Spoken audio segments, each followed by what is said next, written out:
synced up and ready to go. Do you use pluralize when you do your video? What do we use? To sync to do the multi-camera back and forth. So I had one camera for a long time. I don't know how far along you are in your podcast setup, but I had one camera for a long time, which is easy because you can just sync it up. Right. Pluralize is this killer software, so I can take all three cameras, dump them in, take the raw wave file. It'll correct audio drift, which is a bitch. I don't know if you're experiencing that. I am familiar with that. Yeah. Does it for you, links them all up. I use Final Cut Pro, but it'll work for Adobe as well. Yeah, so we use Premiere for everything.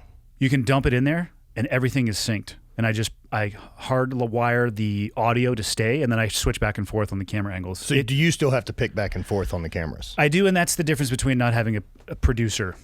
Gotcha. Well, I know that, like, since I've had to do a couple of these remote, I've only done, I think I'm a 130 or so episodes, 130, 140 episodes in. We're right at the same spot there. And just started doing video for it. Since I've mostly just done them by myself, like the idea of fucking setting up a camera, it's just more shit to deal with. I was like, we're just doing audio. This would be great. And then now that I've got a media guy who's traveling with me, typically he'll do the audio and then the video part of it as well. And the nice thing about doing it remote and using Zoom is it'll automatically switch to who's talking. Okay. Does that ever mess up, though, where it's staring at you and the other person's talking? I'm sure it's not 100% great, but I don't rewatch hardly any of my shit as much as I can avoid it.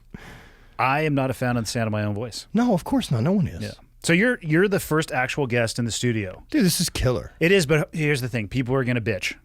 So why wouldn't they? And here's that. It's early, so it's not completely done yet. Like, I need to steam the drapes. I'm going to steam the drapes. I would prefer take any criticism on the podcast. Please have them send them their studio. Or to find one and then go through the effort. And then there's going to be some other stuff. Like, this is literally the first day where everything has been ready to go. I couldn't get this audio shit to work until yesterday morning. Of course. The best is like, this worked 20 minutes ago. Oh my God. Why is there a phantom in this? It was all in the software. Because, these mics, these XLR mics, they go in and you can't plug them into the back. So I had to have that interface. There was one box. I took it completely apart. I went and got the other podcast board that I used. I hooked it up and was about to throw the computer through the fucking window. Dude, my frustration with electronics and computers is, so I cut my teeth like, I guess fresh out of college, I opened a bicycle shop. So I like bicycle stuff. Like, it's simple mechanics, right? If something's not fucking working, I can be like, that's not lining up. Let's address it. If my computer goes to shit, I may as well set it on fire. I was going to say, when computers go bad for me, I just clean them with a garbage can. Yeah, put bullet holes in them and throw them in the garbage. After cleaning the hard drive off and making sure that, actually, I haven't always done that. Just microwave it. Yeah. Well, that destroys your microwave and your computer. Get a cheap microwave. Yeah. How awesome is Montana? Man, this is now my 4th trip here. And of course, it starts like me and my chick are just talking, and like, we're not bound really to live anywhere. It's like, well, Montana's pretty cool. It's like, we could look at that, and then it's, trying to figure out what we like. I don't need 20 acres of fucking land. I'm pretty 20 simple. acres is actually some work. Yes, well, it's amazing, but you're going to put the time deal in. with it. Yeah. Like, at least Robin Them's is just woods. And so I'm not a big house guy. I mean, it's just me and my chick. We're not having kids. It's under 2,000 square feet is just perfect for me. For a house size? Perfect. That's actually phenomenal. I would rather go 3 bedrooms. So I have an office, a guest room, basement, and then I'd rather have a 7,000 square foot metal building. To have a gym. I was going to say heavy things. Garage. Yeah, heavy stuff. Not as heavy as they used to be in the past now that I'm happily retired. We should probably address the vehicle that you pulled up to the parking spot in, because I think I chose poorly when I left Rob's house. Well, so I don't know exactly where they live, but I think it's Whitefish, right? Okay, so you showed up in essentially a side-by-side. Yeah, a Can-Am. A Can-Am, which I am not a cop, so I don't know if those things are particularly road legal. I know you can drive them legally in Whitefish. I fucked up on the map bit, too. I was like, oh, okay, cool. We're just you got downtown. on some freeway. Like, yep, we're going to go further. It runs at 80, happy as a clam. And I know a lot of the cops here. I don't know if they would pull you over or just give you a thumbs up on the way by. I saw you pull up. I've been pulled over before. I just apologize a lot. I didn't know you were staying with them. And like I said, I know they live in Whitefish, but yeah, you drove. You probably go a good 15 miles in that thing. Oh, yeah. Yeah, for sure. I think from their house to here, it was 21 miles? Yeah. Something like that. So the Can-Am is not traditionally considered a commuter vehicle for those purposes. Oh, that thing also. That's the first time I've driven that one. They have another one that, and dude, that thing shits and gets. Oh, yeah. It'll burn tires on concrete. Yeah. I did a trip out to the desert years ago. I got linked up through a random email, actually. Somebody sent me an email. He owns Brock. He owns a fleet of dealerships out in Phoenix. He's like, hey, bring your family out. We'll go out and we'll do a desert trip. Yeah. So we went out there. Fuck me. There are some people who dedicate their lives to those desert trips. So they made like this huge circle of fifth wheels and like toy haulers. All the ramps, like ramps start coming down. Really roughing it. Oh, yeah. Well, and so there was like the Thunderdome in the middle. All the little kids had like motorized and electric four-wheelers. So they're just tearing shit up constantly in the contained circle. But these vehicles that started coming out, there was some 4-person Can-Ams. There was some custom stuff that I don't know how much horsepower it had, but when they were going up, what I could only describe as nearly vertical sand dunes, and the spit that was coming out of the back of those things, the rooster tail, fuck me. Oh, and then they just, put those giant paddled sand tires on them, and they just... And gun it, and you just see the thing zipping across. Crazy, man. And then they would get stuck, and then sometimes they would lose momentum, and maybe they tip over. Yeah, it's sand. It's basically it's cushioned. It's not enjoyable. My oldest son and my middle son were in the back, and they were doing like a joyride in one of these ridiculously custom vehicles, and it got like 3/4, stopped, and was just spitting sand, and I can just see my kids just like stop, and they just bombed out of the thing and ran down the hill. Hey, I've got a couple other Navy SEAL buddies that retired from that line of work, and they're not fans so much of the beach or sand anymore. They feel like we've got our fill. I can do beach with sand, or I can do water. That's fair. I don't feel like doing both. Like going to, where we are in the Flathead Valley, there is some beach, but it's mostly like pebble type stuff. Yeah, rock. right. No problem whatsoever. I'm not going to lie and say I'm a huge fan of getting in the water. I've had my fill. But what I really don't want to do is get in the water and then be told by another human being that I need to roll around in sugar cookie myself to cover every inch of my body, or, have that going down your pants into all the unmentionables. You've had that experience. Oh, fuck, it sucks. You're good there. You've checked that box enough in your life of You can tell people in buds what phase they're in by how they walk. Oh no, just raw. Just raw. Just sandpapered out. Leading up to Hell Week, it's they're doing okay because they're doing the training leading up to it. Then after Hell Week, where you're just completely and utterly chafed, like where you probably should be in a hospital bed for some people. It's just, it's ridiculous. And you see them. And then there's the under the armpit. Just trying not to let any skin touch itself. They're like walking around like the star guy from waddling. SpongeBob. Yeah, you're like waddling. You're like, oh, you just made it through Hell Week, didn't you? Oh, man, I can't. I don't have any frame of reference, right? Like essentially, no military background, never had an interest. You're not missing out on much. If it's not something that I don't have the calling. And that's the thing. People ask me all the time military questions, and I actually can't answer most of them because they'll say, I want to get in Army's Special Forces. How do I do that? And I don't know. Yeah, right. I worked with them, but I don't know. Or I want to do this in the military. How do I get a waiver for that? And I don't. I wish I could answer more specific questions, but my experience level was so narrow in comparison to what I did. But what I can say is if you don't have the calling, or it doesn't seem like it has a pull towards you, I would say look at something else. See, I guess I look at the military as a complete civilian. As if you're going to pick one of the majors and go in, start, enlist, it's essentially like going into undergrad. And then if you've gone to Navy SEAL or Special Forces or Green Beret or any of these other type of things, that's PhD. And most PhD people I've met, like within academia, they know a shit ton about one thing. This. Yeah. And of course you don't know what the other special, like, it's like asking a chemist what he knows about architecture. Like, you might find that random chemist that knows a shit ton, though. Maybe. Most of them, though, are, I'd say, an inch wide and a mile deep. Right. But yeah, people, pre 9/11, I think the military, it drew people for different reasons. They were going for, an economic change in their life because it's a government job. You're going to get paid 1st and 15th. You're also likely not to get fired. It's actually pretty hard. Right. It's a pretty secure hard. position. Yeah. And there's educational benefits. Right. So you could really change your socioeconomic station in life, wherever you're starting from. And you could travel around a lot. So there's a bunch of experience. Some people who had joined pre 9/11 probably were not ready for the post 9/11. They were in the middle of an enlistment pre Love and Life, and then post 9/11 hit.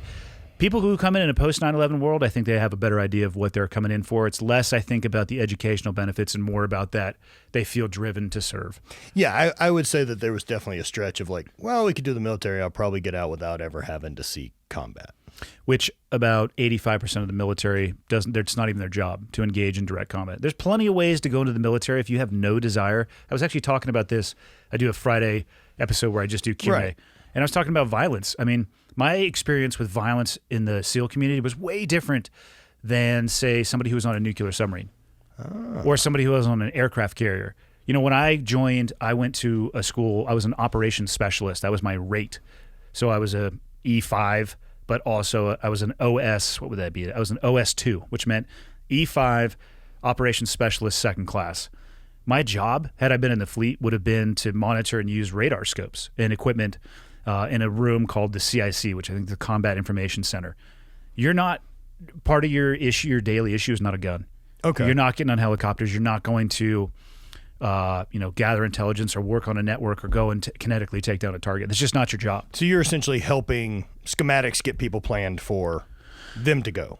It's not even that, I think. And again, so I've never seen a radar scope for real in the fleet, but they're monitoring aircraft in vessels and subsurface type stuff. So they're gathering information for fleet-specific operations. There's no need for that, even what we were doing in Afghanistan or Iraq. There's no need for that, anybody to sit there and be looking at a radar scope. But oftentimes, aircraft would come off of aircraft carriers to support us, and then they would go back, and they're talking with the, you know what I mean? It's right. So the vast minority of people in the military actually have a job that is by design supposed to see combat. Okay. And then even inside of those communities, the number of people in those communities that actually see combat is far less than what most people would think. Yeah, and I mean, my own ignorance, even having close friends who've served at a lot of different levels, I just don't know shit about it, right? Yeah. You think you do from whatever various forms of media or this and that, and you don't, of course. It's like any just don't job. watch TV shows. Oh, well, depends on how you go in to watch them. I'll give you that. So, if it's for a documentary and you're watching the CBS show SEAL Team, you're fucking up. Right. Documentary there. Man, yeah. If it's entertainment, Netflix, the World War II in color.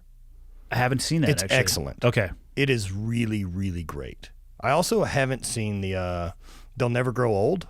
I haven't seen that one So either. it's Peter Jackson did it. It's a Lord of the Rings director. Okay. And it's all colorized footage from World War I. I wonder how they do that. I don't know. I mean, somebody's more talented than me. But World War I's gnarly stuff. Just the technology change that took place during that World War I and then the Deuce afterwards. We're talking trench warfare. Yeah. Oh, I don't know. Let's just go invade Iwo Jima, like Guadalcanal, all of the amphibious landings. I look at what those people do. Like, I've never had to be in the opening scene of Saving Private Ryan. Right. I have never in my life had to be inside of a landing craft while getting heavy machine gun fire, mortar, and then basically run up a beachhead that's full of obstacles. Like, those guys, their balls drag behind them. Yeah, I'll never, ever have a thing in my life where the game plan is, we think we have more people than they have bullets. Yeah, if that's your plan, you need to do better. But fuck. That's so horrendous. Terrifying, man. And yeah, I'm good over here just saying thank you a lot to people who provide me the life I get to live. Yeah.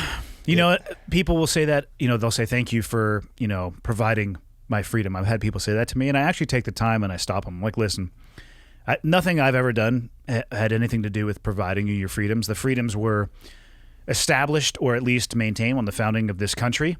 It takes some sweat equity to protect those things, but don't think for a second that at least a modern day soldier, and this again is just my opinion, I'm not saying it to put down soldiers at all, they're a mechanism of preserving and protecting rights and freedoms, not actually providing them. And I think that makes sense. It's an important delineation.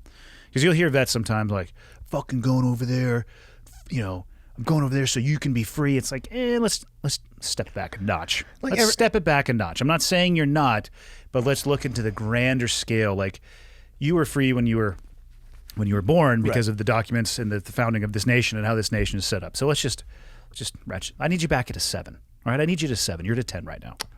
Well, people's insecurity always plays weird, right? Especially about justification of a job, justification of a thing you want to go do, especially a passion. And then, I mean, how many people are looking for the thing they do to be the identifier of who they are? Right. I mean, people that go into, fucking anything. I mean, I know a lot of guys. Professional athletes. Of course. Yeah. And then don't know how to walk away. Because, this is the fucking thing I did. John Wellborn has been defined his entire life by playing offensive line. Just a big, dumb offensive lineman. He is. Which is how we met, by the way. Right? When you all playing against each other? No. I actually know I've been with John when we told people that I play with him, and he would like go into this narrative of how I was like, I think he said I was like, it's free. I didn't even know the shit he was talking about. Free safety. Yeah, he's just like, I'm just like, sports. I'm just like, I scored a lot of 3-pointers, and I was just like, God damn it, shut up. But yeah, you don't want to talk about a guy who's not defined by it. Right. And well, it's also John's really smart. Well, and that's what I was just going to say.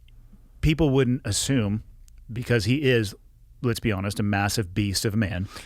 He's smaller now. Yeah. Oh, of course. Right. But look, you're not playing 12 years as an offensive lineman or 11 years as an offensive lineman in the NFL and a first-round draft pick. My brother played a few years in the league, and Andy's 6'5", 330, and played at A&M, but. I mean, he's very happy to tell you the reason that career didn't continue is they stopped asking him to show up. And so even at that level, the it's not that I got talent, cut. They just stopped calling me. It's as if they stopped offering me a paycheck. But John, I met him for the first time, and within minutes of sitting down and having a conversation with him, you could tell the guy's crazy intelligent. And then you find out he went to Berkeley, and one of his majors was in rhetoric. You're like, dude, you used to smash people's head in the offensive line. Like, fuck, it's crazy. But I think he also might be a little bit of an anomaly. Oh, for sure. And that's an assumption on my part because I don't know that many pro athletes at that level in that sport. But he's smart as fuck. A lot of folks that make it to that level, and like whether that's the people I know that have been Olympians or different levels like that, like most people who reach that level, they've had such singular focus for so long that it's blinders. Yeah. And you do get people like John who maybe love playing the sport but don't necessarily love football, if that makes sense, right? It does, actually. I'm very good at my job, but on Sundays I don't need to spend all day hanging out watching other people do their job.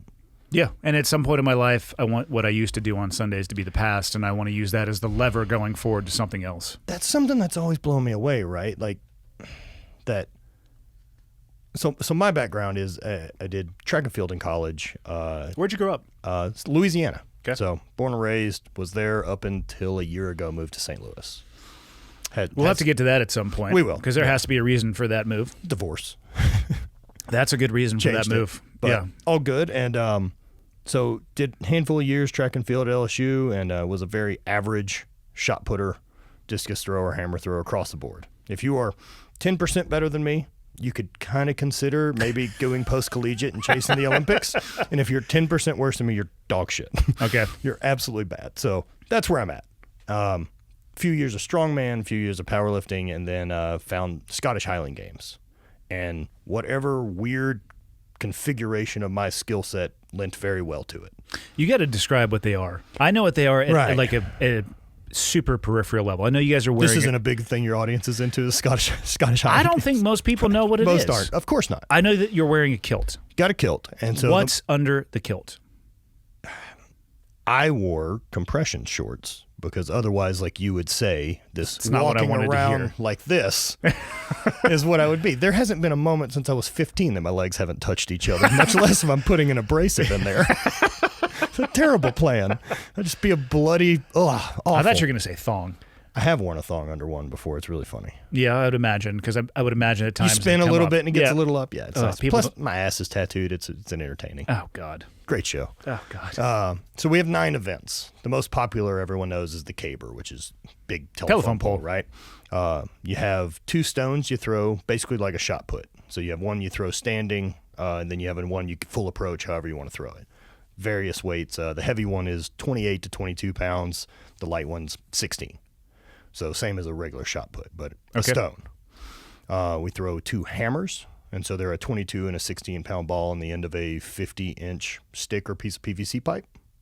Really? Yep. And so you spin it around. You don't move. So you wear boots. So it's opposite than the traditional hammer throw where you're spinning? Correct. So you stay fixed. Well, it predates the Olympic hammer. Okay. As far as that makes sense. Whatever that means, right? And so you work it around you, but you wear these boots that have like this 6-inch blade off the front of them. So you bury those in the ground. Oh, okay. And so this way, as the weight passes you, and you catch it back onto the right side here, you can pull on the ground to accelerate it. Otherwise, torque going on there? I mean, if I've got a 22-pound ball that I'm going to throw from a fixed spot, 115 feet, I'm moving. Yeah. And if you're not anchored down, you can't. That makes sense. It'll win. I don't think I'm going to get a ball that's heavy 115 feet. Right. And then the light one, the 16, I'll throw 140-ish. Jesus Christ. And so those 2 events, and then we have the weight for distance. So it's a steel block, couple links of chain, and a ring handle. And so you hook grip onto it and spin twice and throw it. There's a 56-pound and a 28. Okay. Kind of looks like the discus. Throwing it somewhere between discus and traditional hammer. And then you have 56-pound weight over bar. Just throw for height as high as you can. What shape is the weight in? Looks just like the one we throw for distance. They just get rid of the links of chain and put the ring directly on it. So it's a solid piece. You're not throwing a sandbag. It's basically a kettlebell. Okay. But the ring is independent of the implement. Okay. Also much smaller diameter handle to grab onto. So up for height over a bar, and then the last event we throw is called the sheaf, and it's a 20-pound like burlap bag that you throw with a pitchfork for height. So I traveled for 10 years with a pitchfork, like my own. Carry on or checked? Check it. Also, when that you get to the airport with it, so sweet to see that as a carry-on. When you get to the airport with it, like I've got a bag over the end of it, like a shoe bag, and then like a PVC pipe over the tines, so they're not jamming stuff, and then like pipe insulation over the handle. Whatever they ask you, is that just say yes. Whatever ends that conversation, because no one has ever guessed pitchfork. Nor, I don't think they would know what to do with it. They get super confused. We had a buddy we threw with out of Canada, at a Halifax, that got to the airport, and they were like, nope. He's like, what do you mean, nope? Just check it. And they're like, no. Huh. Had to bring in like photos of him competing to prove that it was athletic put it on the equipment. aircraft? Yeah. Yeah, I've had some interesting conversations with TSA. Even like the podcast kit that I used to travel with in that box. So like, sir, are there any batteries in here? What's in here? Are these checked firearms? Like, it's just audio recording equipment. It's not that big of a deal. They take it quite serious sometimes. And then other people are like, I don't give a fuck. Just put that thing up here and we'll just go ahead and get it through. That's a whole nother thing. As much as I'm sure you've traveled like I have, that why is there so much variation in TSA at different airports? Because of people. It's people, and they get different leadership, and they probably get, I don't know much about the TSE, but I bet you they have this overarching guidance that is then probably refined further in areas that, like LA, where they have supervisors and all that stuff. So they're probably drilling it down, and then in other areas that are smaller, they're like, hey, read this, and then. The Kalispell airport's a little laxed. Here's the deal. I'm not going to complain about it because I can get there 15 minutes before a flight and still sit down for 5 minutes. Yeah, there's been some times where that's saved my ass. Man, St. Louis's airport. So previous to St. Louis, I used New Orleans, but it was about an hour from my house. New Orleans airport sucks. The St. Louis one's pretty sweet. 20-minute Uber ride. I'm at my gate in 10 minutes. Yeah, and it's international, so that would be my only hang up of here. Is that I have to fly somewhere else. Yes. So right now, it's a dumpster fire because I've decided that 2020 is the Chinese year of the dumpster fire. It's been interesting. There used to be 5 Delta flights per day, options coming into Kalispell, and are they down to like 3 a week? Yeah, it's really rough. Like that's why we drove up. I was trying to get out to see my buddy John Dudley, the archer. And I've been there many times, and I can leave here in Kalispell in the morning and get to Des Moines, where I fly into maybe midday. And I started looking at flight options, and it was like leave the afternoon, overnight in Salt Lake City to Atlanta, Atlanta to Minneapolis, St. Paul, Minneapolis to St. Paul to Des Moines. No thanks. I was like, hey, Dudley, it's going to be a bit before I'm able to come out and see you. It's easier to drive. It actually would take me less time probably to drive. It's honestly my favorite mode of transportation. Yeah. I've got a truck I've built up that... I saw the pictures. You have some overlanding stuff on there. Yeah, it's been fun. It's starting to look like, I don't know if you're familiar with the classic film Labyrinth. I'm not. I feel like it's not a classic. David Bowie's in it. It's pretty good. I feel like it's a classic to you. It could be. Jim Henson, David Bowie, what's not to like? But there's a lady that essentially just has this carrying everything on her back, like a chair and parts of her house and all that, and my truck's just basically turning into it. That's what overlanding is. So you have a pop-up tent looked like on the back. What's in front of that? Cargo carrier? Yeah, cargo carrier. Okay. So since I've got my chick and my media guy trying to figure out like where 8 weeks of our clothes go. And we're not packing 8 weeks because we'll stay at a friend's house and wash clothes and be normal humans, right? They have these things called laundromats. I've never heard of them. Don't trust them for damn sure. Well, you wash your own clothes. You don't actually have to like give them to somebody. Yeah. I thought it was a barter system. No. Well, perhaps if there's somebody in there. I'm talking a coin-operated The laundromat. beauty of those is you can wash all of it at once. Yes, because they're about the size of this table. Right. Or you can use two. So I've just swapped out the roof tent to an iCamper is the one I got. iCamper. And, Can't say I've heard of that. I had a Tepui, and it was nice. No real complaints about it. I switched to this because it's a hard shell. Yeah. And the Tepui, like Bonnie and I could open it and have it fully set up in under 10 minutes.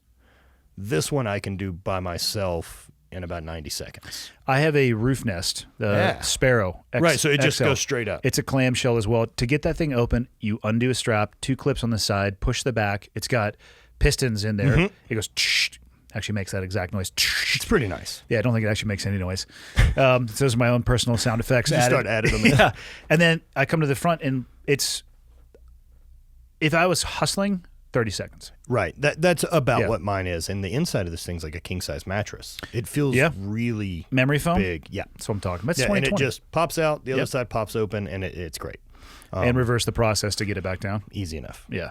Yeah, we leave like our sleeping bag and everything inside of it.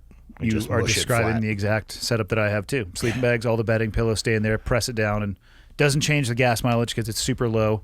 Well, my truck gets dog shit gas. It's a Tundra. They're not known for Yeah. economy. That 9.5 gallons, 9.5 miles to the gallon is doing great. I have my tent on my F350, and it's a diesel and still, I think, 20-ish on the freeway. Yeah, it's great. Yeah, mine is awful.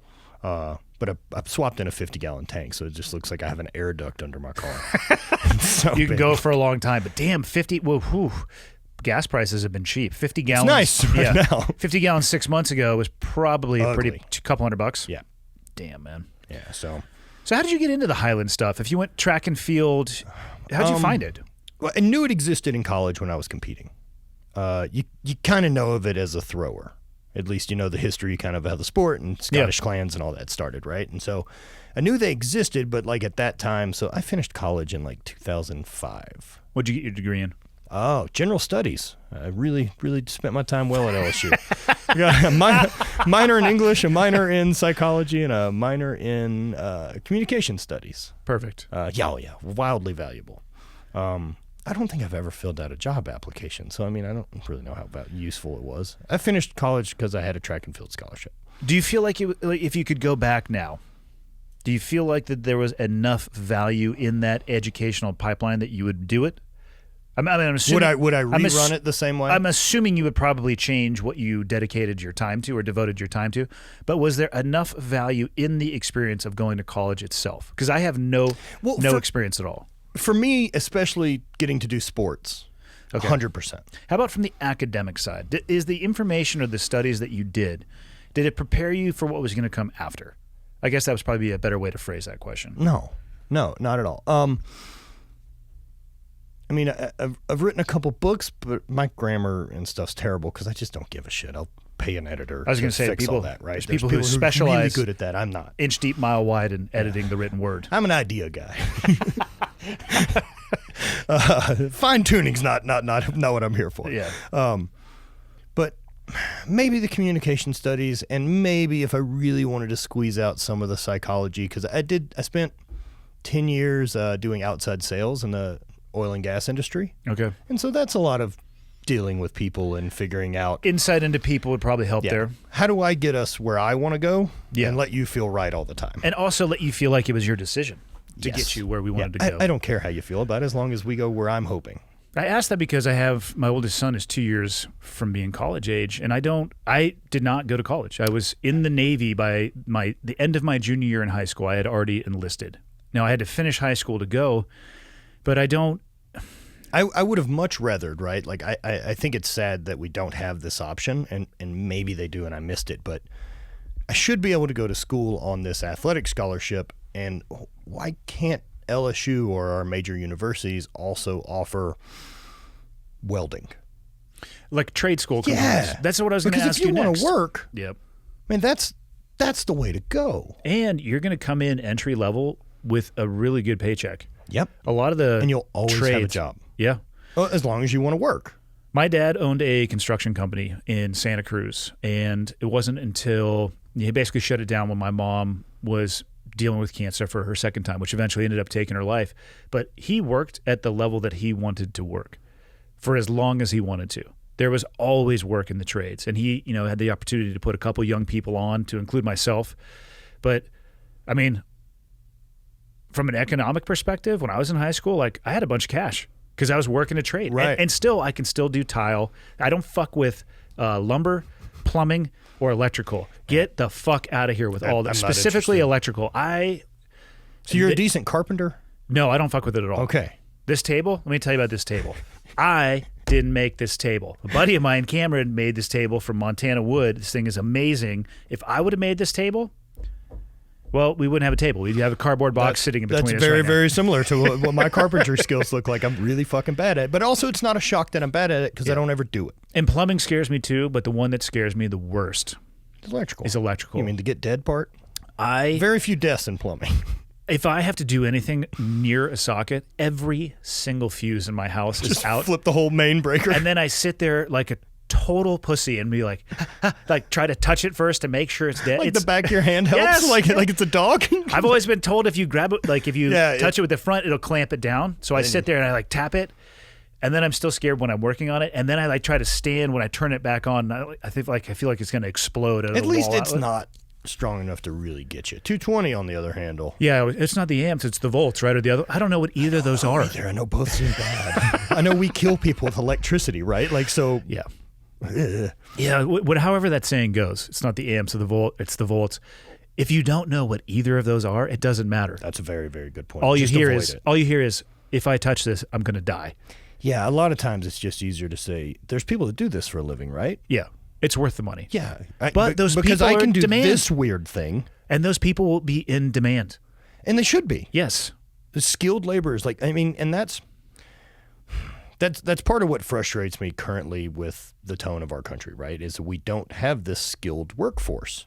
And so, or it seems maybe it's diminishing. It is diminishing, right? Or that, and that's, I think, part of why the middle class has become what it is. People graduate from college with a shit ton of debt and then think that equals this corner office with my degree. And like, no, you're 15 years down the dude. road. Well, and so that's the conundrum I'm at when my kids talk to me about, or they ask, what do you think about the future? I don't know. Do you think your kids are going to be like doctors, lawyers, or nurses? I don't know. My middle son is a legit genius. Okay. He, the conversations I have with him, like he'll come, I'm divorced as well, so I have limited time with my kids. The conversations I have with my son when he's with me, I have to fucking Google shit when he's gone. I pretend like he doesn't say things that I don't know what he's talking about, but like I'll go on my phone and put in the notes app. I'll be like, superimposed me? no, I'll be like, I need to fact check so I can crush this little son of a bitch. The next argument that we have, but he's super smart, and he Just steer the conversation to things you know about. yeah. Primary colors, white, black. And he's like, no, Dad, that's not them. I was just like, you don't get any dinner tonight. It's hard to concentrate when you're being yelled at by a friend. He could do whatever he wanted to do. But he doesn't necessarily know what he wants to do. You're not supposed to. And that's what I tell him. I tell them, don't be in a rush. And I hate that question. What do you want to be when you grow up? I'm 42. I don't know what I want to be. Dude, and back to that thing that we try to find as this identifier, right? And like when I retired from the Highland Games in 2016 due to injury, I made a big move and dropped 60 pounds of body weight and shifted gears. That had to have felt awesome. Well, I was also fucked up because of an injury, so Yeah. my body just previous felt skeletally, better. yeah, I'm happier skeletal-wise. now. Yeah. On the backside of 9 knee surgeries and a fake knee, but How old are you? 37. Damn. Yeah, I've played the nickels on that. Everything else runs pretty good. That knee's not great. Yeah. But oh well. So you got a warranty on it now, though. You're fine. It's true. It's nice, made of metal, real sturdy. Yeah, it's tough, man. Like, I want them to make the choice for themselves. And I almost am at the point where talking to people about higher education, more often than not, I hear them saying things like you did. Like, I would change. You know, I got value in certain areas, but the areas that they got value in seem to be smaller than the areas of their by a substantial margin. I almost think there might be more value in a trade school if they want to go that way. there is, as far as if you consider the route for higher education not to be learning more information, but to be help you get better job placement. If that's why I wanted to go to college, was make more money than a high school degree was going to get me, because money for me equals options. Yeah. And options are freedom. But like you said, it may not if you're entry level versus a trades job. But you're going to be entry level. Look, that's why they don't pay 22-year-olds very much, because you're fucking dumb. You're 22. Your brain doesn't work yet. Works a little bit. Barely. It's barely worked out. It is at 22. There should be a couple years of like, which bills should we pay this month, for just a little bit. I think everybody goes through that phase. Should. But what I think is horrendous is a 22-year-old with 6 figures of debt already out of the gate. How are you going to pay that off? And the thing is, the people loaning the money, they know. They know. They know. Of course they do. It's a giant. What would you? I can't think of the Scam? word. Yes, as far as the loan stuff goes. Yeah. It Predatory? predatory. That's right.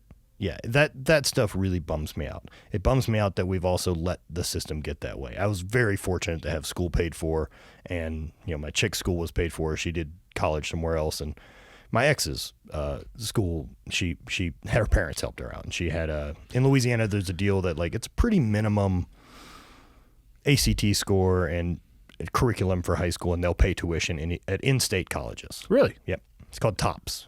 I that's don't know if a it's good still deal. around, but I had it. So that plus my athletics was a full ride. And I also worked the whole time I was in school, and my parents helped. But just to be able to come out of those 4 years and not be saddled with incredible student other debt. friends that go to PT school and stuff like that. And then I'm like, so man, you don't really start getting a paycheck until your mid-40s? Yeah. And you can't default on that loan. Like, there's no way to back out of it. And from my understanding, too, they'll accept these microscopic payments. Of course they will, because the interest on that fucker is running perpetually. Well, it's the same fucking we get on the housing market, too, that the interest is like, that the boomers set us up. My parents bought a house for $17,000 that's probably worth $150 right now. Well, yeah. And my house, no matter where I buy it, is never going to be 10 times the value I paid for it. That'll never happen in my lifetime again. The house my dad lives in now, I want to say that he bought it for, I think it was no more than $250. This is my understanding, but I think it was in the higher ones. Santa Cruz is a very small town, but it's close to Silicon Valley. So a lot of money comes over Highway 17, beach access, beautiful cliffs. Yeah, Santa Cruz is lovely. His house, like the median cost of a house in Santa Cruz is almost $800,000. It's a college town. He could, and I don't understand. I mean, so sure, they bought that house when I was in the Navy, but even if that was 20-some years ago, that's a 5x increase in the value of his house, nearly a 5x increase in 20 years. That's fucking nuts. Well, yeah, before the mortgage is paid off. Correct. Yeah, that it'll never happen for me. Yeah. I mean, fuck, man, the first house I bought, did a great job on that one. Really killed it. I bought the shittiest house I didn't mind living in. Paid $96,000 for it in Louisiana in a terrible part of town. 10 years later, we caught a flood from a hurricane. I got 4 feet of water in it. Oh, no. So I'll tell you a side story on that. So 4 feet of water, and I ended up gutting it and selling it to my neighbor for $40,000. Buy high, sell low. That's my investment strategy. The insurance covered me for another 40. So a house that I owned for 10 years, I sold for $82,000. And the sweat equity that you put into that and the little things that you... At least when I got it, man. So that's at least a difference in the mortgage then, because that would have been like 2006. They're handing them out. Yeah. I had a handwritten letter from the tattoo shop I was working at saying I made X. And they were like, sounds good. You're approved for $350,000. Stated income low. At 14% interest. What could go wrong? I remember that time period because I was, let's see, that was 06. So I was an E6 in the Navy, not pulling in gold doubloons every 1st and 15th, right. Not walking around with a fucking satchel of sapphires. And in the military, it's an Excel spreadsheet. What rank are you? That's how much you get paid. How long have you been in? Now, there's some special pays that come with being in the special operations world. But other than that, like in the Fleet Navy, it's like, this is your rank. This is how long you've been in. And I'm watching people, E5s, E6s, do stated income loans for $1.5, $2 million homes. And it's like... I just can't imagine having a $10,000 mortgage. Well, imagine the complicity in these fucks running the paperwork, too. Like the broker or the real estate agent saying, oh, you're an E6 in the Navy. Would you like to look at this $2 million home? It's like, come on. Right. No, I'd like to say that the ethics of that, it would prevent them from doing it. But you know goddamn well, they're probably taking 3 points on a $2 million home. I'll take $60,000. Well, also... They don't give a shit. If it forecloses, they'll sell it a second time. Well, their paperwork is already passed. Yeah, that's actually a good point. Yeah, the mortgage broker will get a second stab at it. Right, perfect. And they'll get the commission on your purchase and then maybe the sale. It's a no-lose situation for them. There's no punishment. Yeah. It's like divorce. Again, it's like divorce lawyers. You know who wins in a divorce when it comes to making money? The lawyers. Yeah. And so, I mean, whose responsibility is it then? Is it an ethical thing, or should the buyer say, I can't fucking afford that?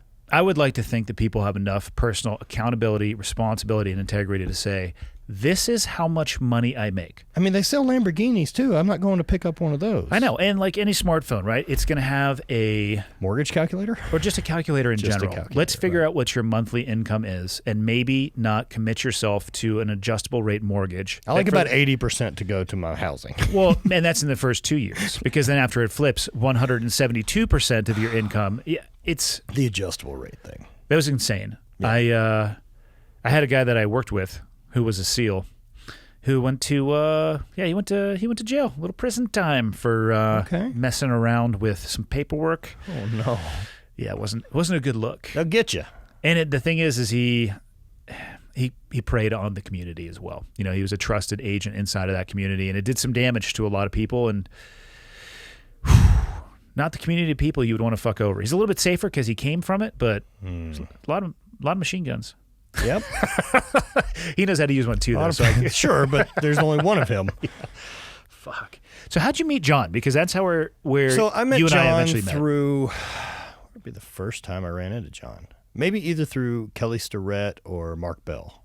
I do not know Mark Bell, but I used to know Kelly well. We just haven't seen each other. Kelly's years. Great. Yeah.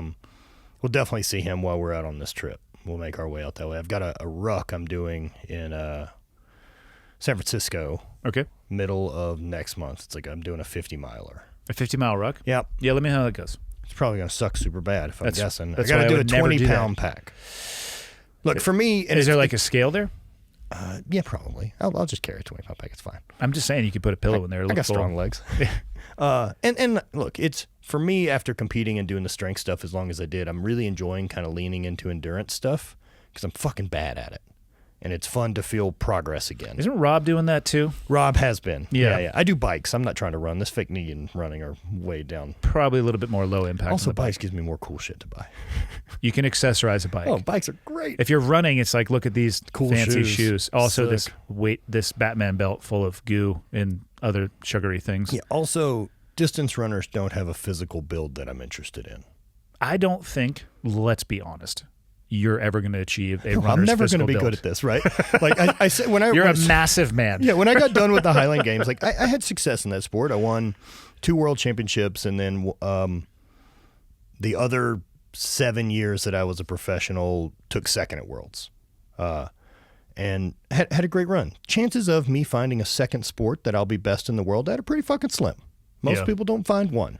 What do most people do after Highland Games? Because, I mean, again, it's... Most just continue into like the master's class after 40 and just throw and have a good time. Is there a way to make a living doing that? Or are they doing it as a enthusiast more than professional?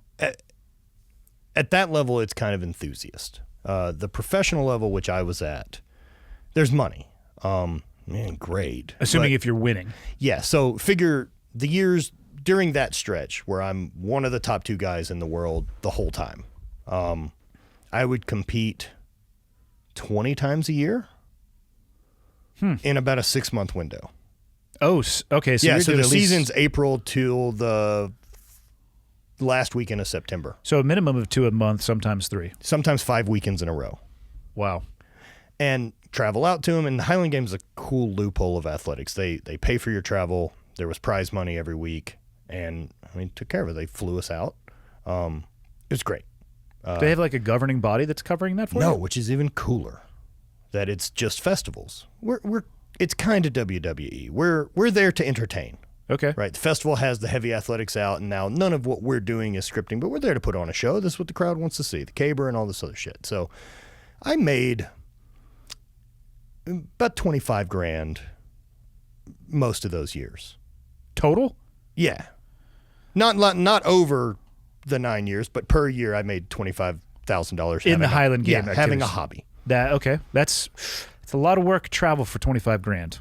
Yeah, but it's fly on Friday, come home Monday, and I loved it. Yeah, it's great. I had a great time doing it. I got to do it. My brother competed in it, and we got to hang out. And the other 10 guys that I was with every weekend, because the pro class is small, we all know who each other is. Same dudes every week. It was great. I got to spend 3 weeks in Scotland during the summer and go compete over there. It was a great time. I knew this wasn't going to pay my bills. Okay. So I had a real job during all of that. That's when I was doing the outside sales stuff. And then that later pivoted into this apparel thing I have going now. So, well, what's the apparel thing? It's called HVIII Brand Goods. Do you know how long it took me to figure out your fucking Roman numerals? Yeah, I'm not sure it's been a smart decision 6 years in now, but HVIII, and I'm sitting there looking at that. It's better than the current climate if I actually had it named hate. So that's the blessing I just try to look at. It's like, fuck, man, I'm glad I don't have to explain that to people. How'd you come up with that name? So I think my brother came up with how it's written. He was using it as like a gamer tag on Xbox or something like that. Of course he was. What game was he playing? At that time, I have no idea. I'm going to guess Call of Duty. There's a very, statistically, the odds are it was Call of Duty. That makes sense. And so, yeah, did that and have run with it. But the hate was something that he and I had talked about. Like, we've never been sports fans. I like athletes, and I like individuals, and I like whatever that drive is. And so the example we always use is like Jerry Rice. I mean, this guy's Pro Bowler, the best he could be. And even into the later years in his career, he's still up at 4, like going to run sprints and run routes and try to get better. Yeah. And I always looked at it as like, that dude hates himself more than I do.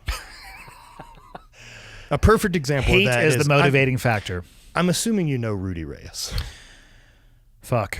I don't know how. I do know Rudy. I don't know how to describe him, though. Rudy hates himself more than I do. Yeah. In a good way. Like, look, and potentially in a bad way too. That's right. Yeah. Right. He lashes himself. It's not a big deal. That's why he doesn't have a shirt. It's easier. Fuck. And his shorts are far, far too short at all times. He's an amazing looking human. He is. One of the most fascinating people I've ever met. I have to agree with you on that as well, too. Yeah, there's not a second. He's on, I would describe it, at all times. I have never seen him not on. I have not either. Yeah. And yeah. I've been it took me a few years to really get used to him and think, I'm like, man, you can just chill. We're hanging out. Like, I don't need you to perform. And then I've come to the realization that what he's doing exercise-wise, Rudy is very aware of what Rudy's demons are. And this is how he keeps them chained up, in sight, yes, and on top of them. It puts the lotion on the skin. Exactly. Or right. It gets the hose again. And so let Rudy be Rudy. I'm not trying to stop him. I have to go off and on from watching his Instagram page because he freaks me out. And then I need to take a break, and then I can circle back. That's safe. And then he freaks me out, and I circle back. Yeah. Yeah, he's... He was at the damn summit too. Yep. The day that, because I remember he was trying to answer the questions that I was asking, and I finally said, "Shut the fuck up, Rudy," in the middle of speaking at John's Power Athlete Symposium. That adds up. That adds up perfectly. Yeah, he was sitting there like 3 rows back with a fucking scarf on, which Rudy always has a scarf on of some I'm kind. assuming not sleeves. He's probably sans sleeves at the time. Of course. It probably was a collared shirt with a ragged tear on the sleeves. Pants that were at the very least spray painted on. He's just a human G.I. Joe. He's an action figure. He's an action man. That's an apt description. He is an action man. He originally got hired from Generation Kill to be a consultant, and then they realized no one else could play him, so they're like, "Fuck it, you're in." And he probably did an amazing job. Did a great job. Yeah, yeah. So okay, that's how we originally met. Had you met John before that? Yeah, symposium? I'd known John for a while prior to that. I like what he has going on with the Power Athlete stuff. It's great. We've recently, myself and Derek Woodsky was another guy who spoke. So he and I have recently started working with the company TRAINHEROIC and offering some programming that way too, which John and them have done awesome. a great job of programming wise. And so Derek and I kind of same age, background as far as track and field stuff, and we're kind of just wanted to write programming for like, are you kind of beat up, would like to feel good again, but also lift? Have you ridden hard and put your body away wet repetitively for decades? My favorite way I've ever heard it described was it's from Kelly. And he's like, look, at the end of my life, whenever they decide to cut this tree in half and examine the rings, there's 15 years of fire damage. Kelly's such a unique dude. I worked with him in my early days working for CrossFit. I'd see him all the time. I think he actually referenced me in his leopard book. Yeah, probably. Yeah. Speaking of dumpster fires, how has CrossFit been? It's been interesting. So today is, it's July 3rd. I have to be very careful with what I say because there's more to come, is my understanding. And the reality is, it's not for me to say anyway, because the things that I believe are going to come are about other people being able to speak.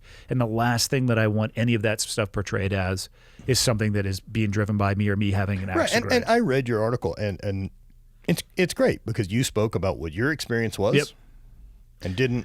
And in hopes that it would allow people to speak from their experience. And I hope so too. What I will say is, it's been, so I did a podcast episode.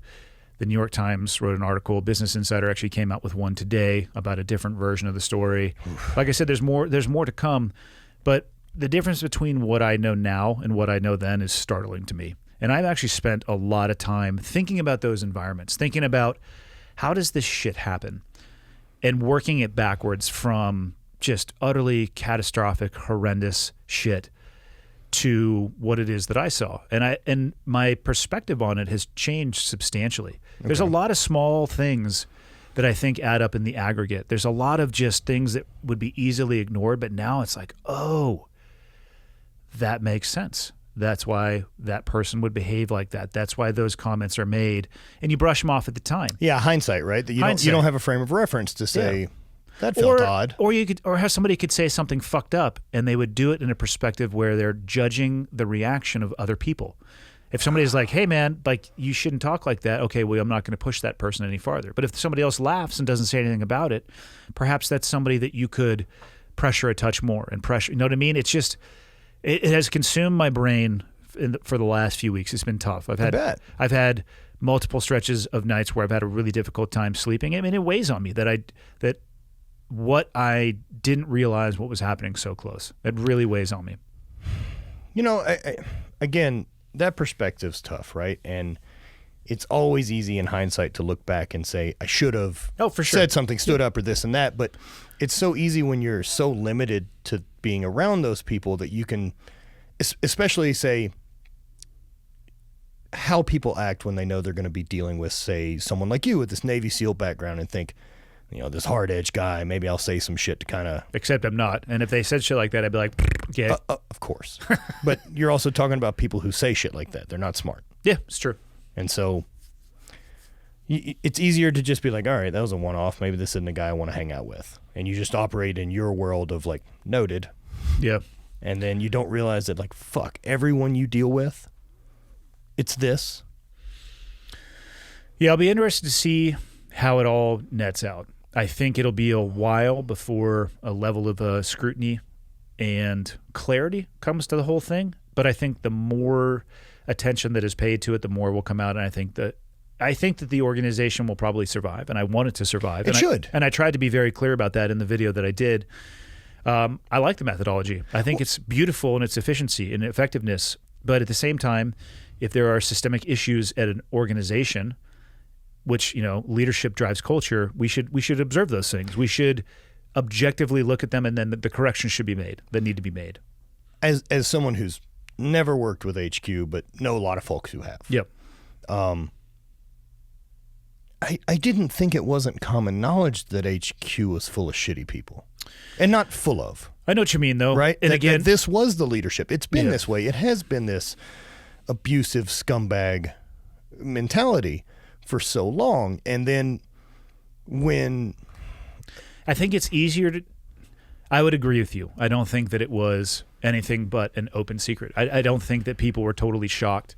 I think the difference is, and this is purely my opinion and viewing this from a distance, for a long time, their star was on the rise, and they could push and maneuver how they wanted to. They could do no wrong. But they were just printing gold. But when your star is on the decline, your latitude to do that and to pressure people and to basically say it's our way or the highway, it decreases rapidly. But how weird is it, ego-wise, to never look at maybe this is what's the cause?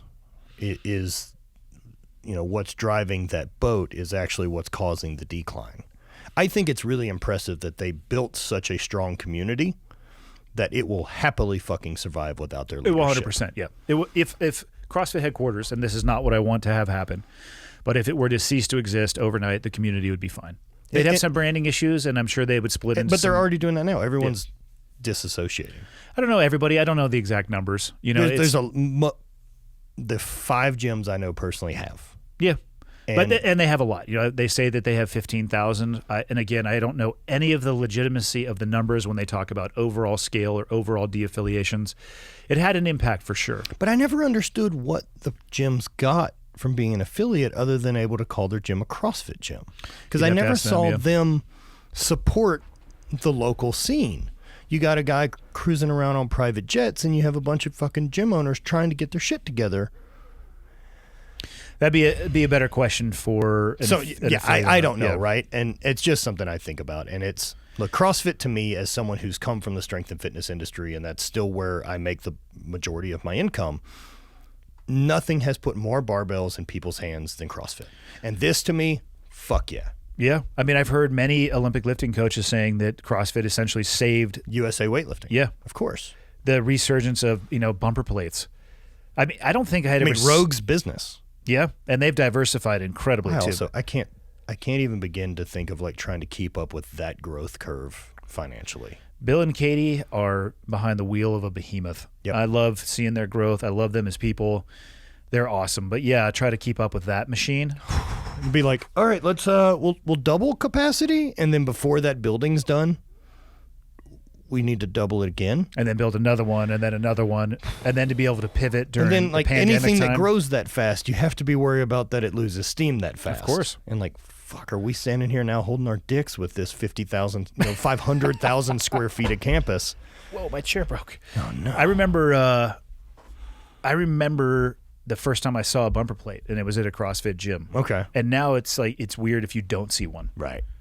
But nobody had seen them before. 24-hour fitness, I'm in the early 2006, 7, 8, 9, 10. You were going to have some octagonal plates that were made out of metal, maybe coated in a spray paint or rubber, and you're going to be clanging and banging those sons of bitches. Whenever I was doing strongman before CrossFit had kicked, we had 2 training groups, and both of them were out of storage units.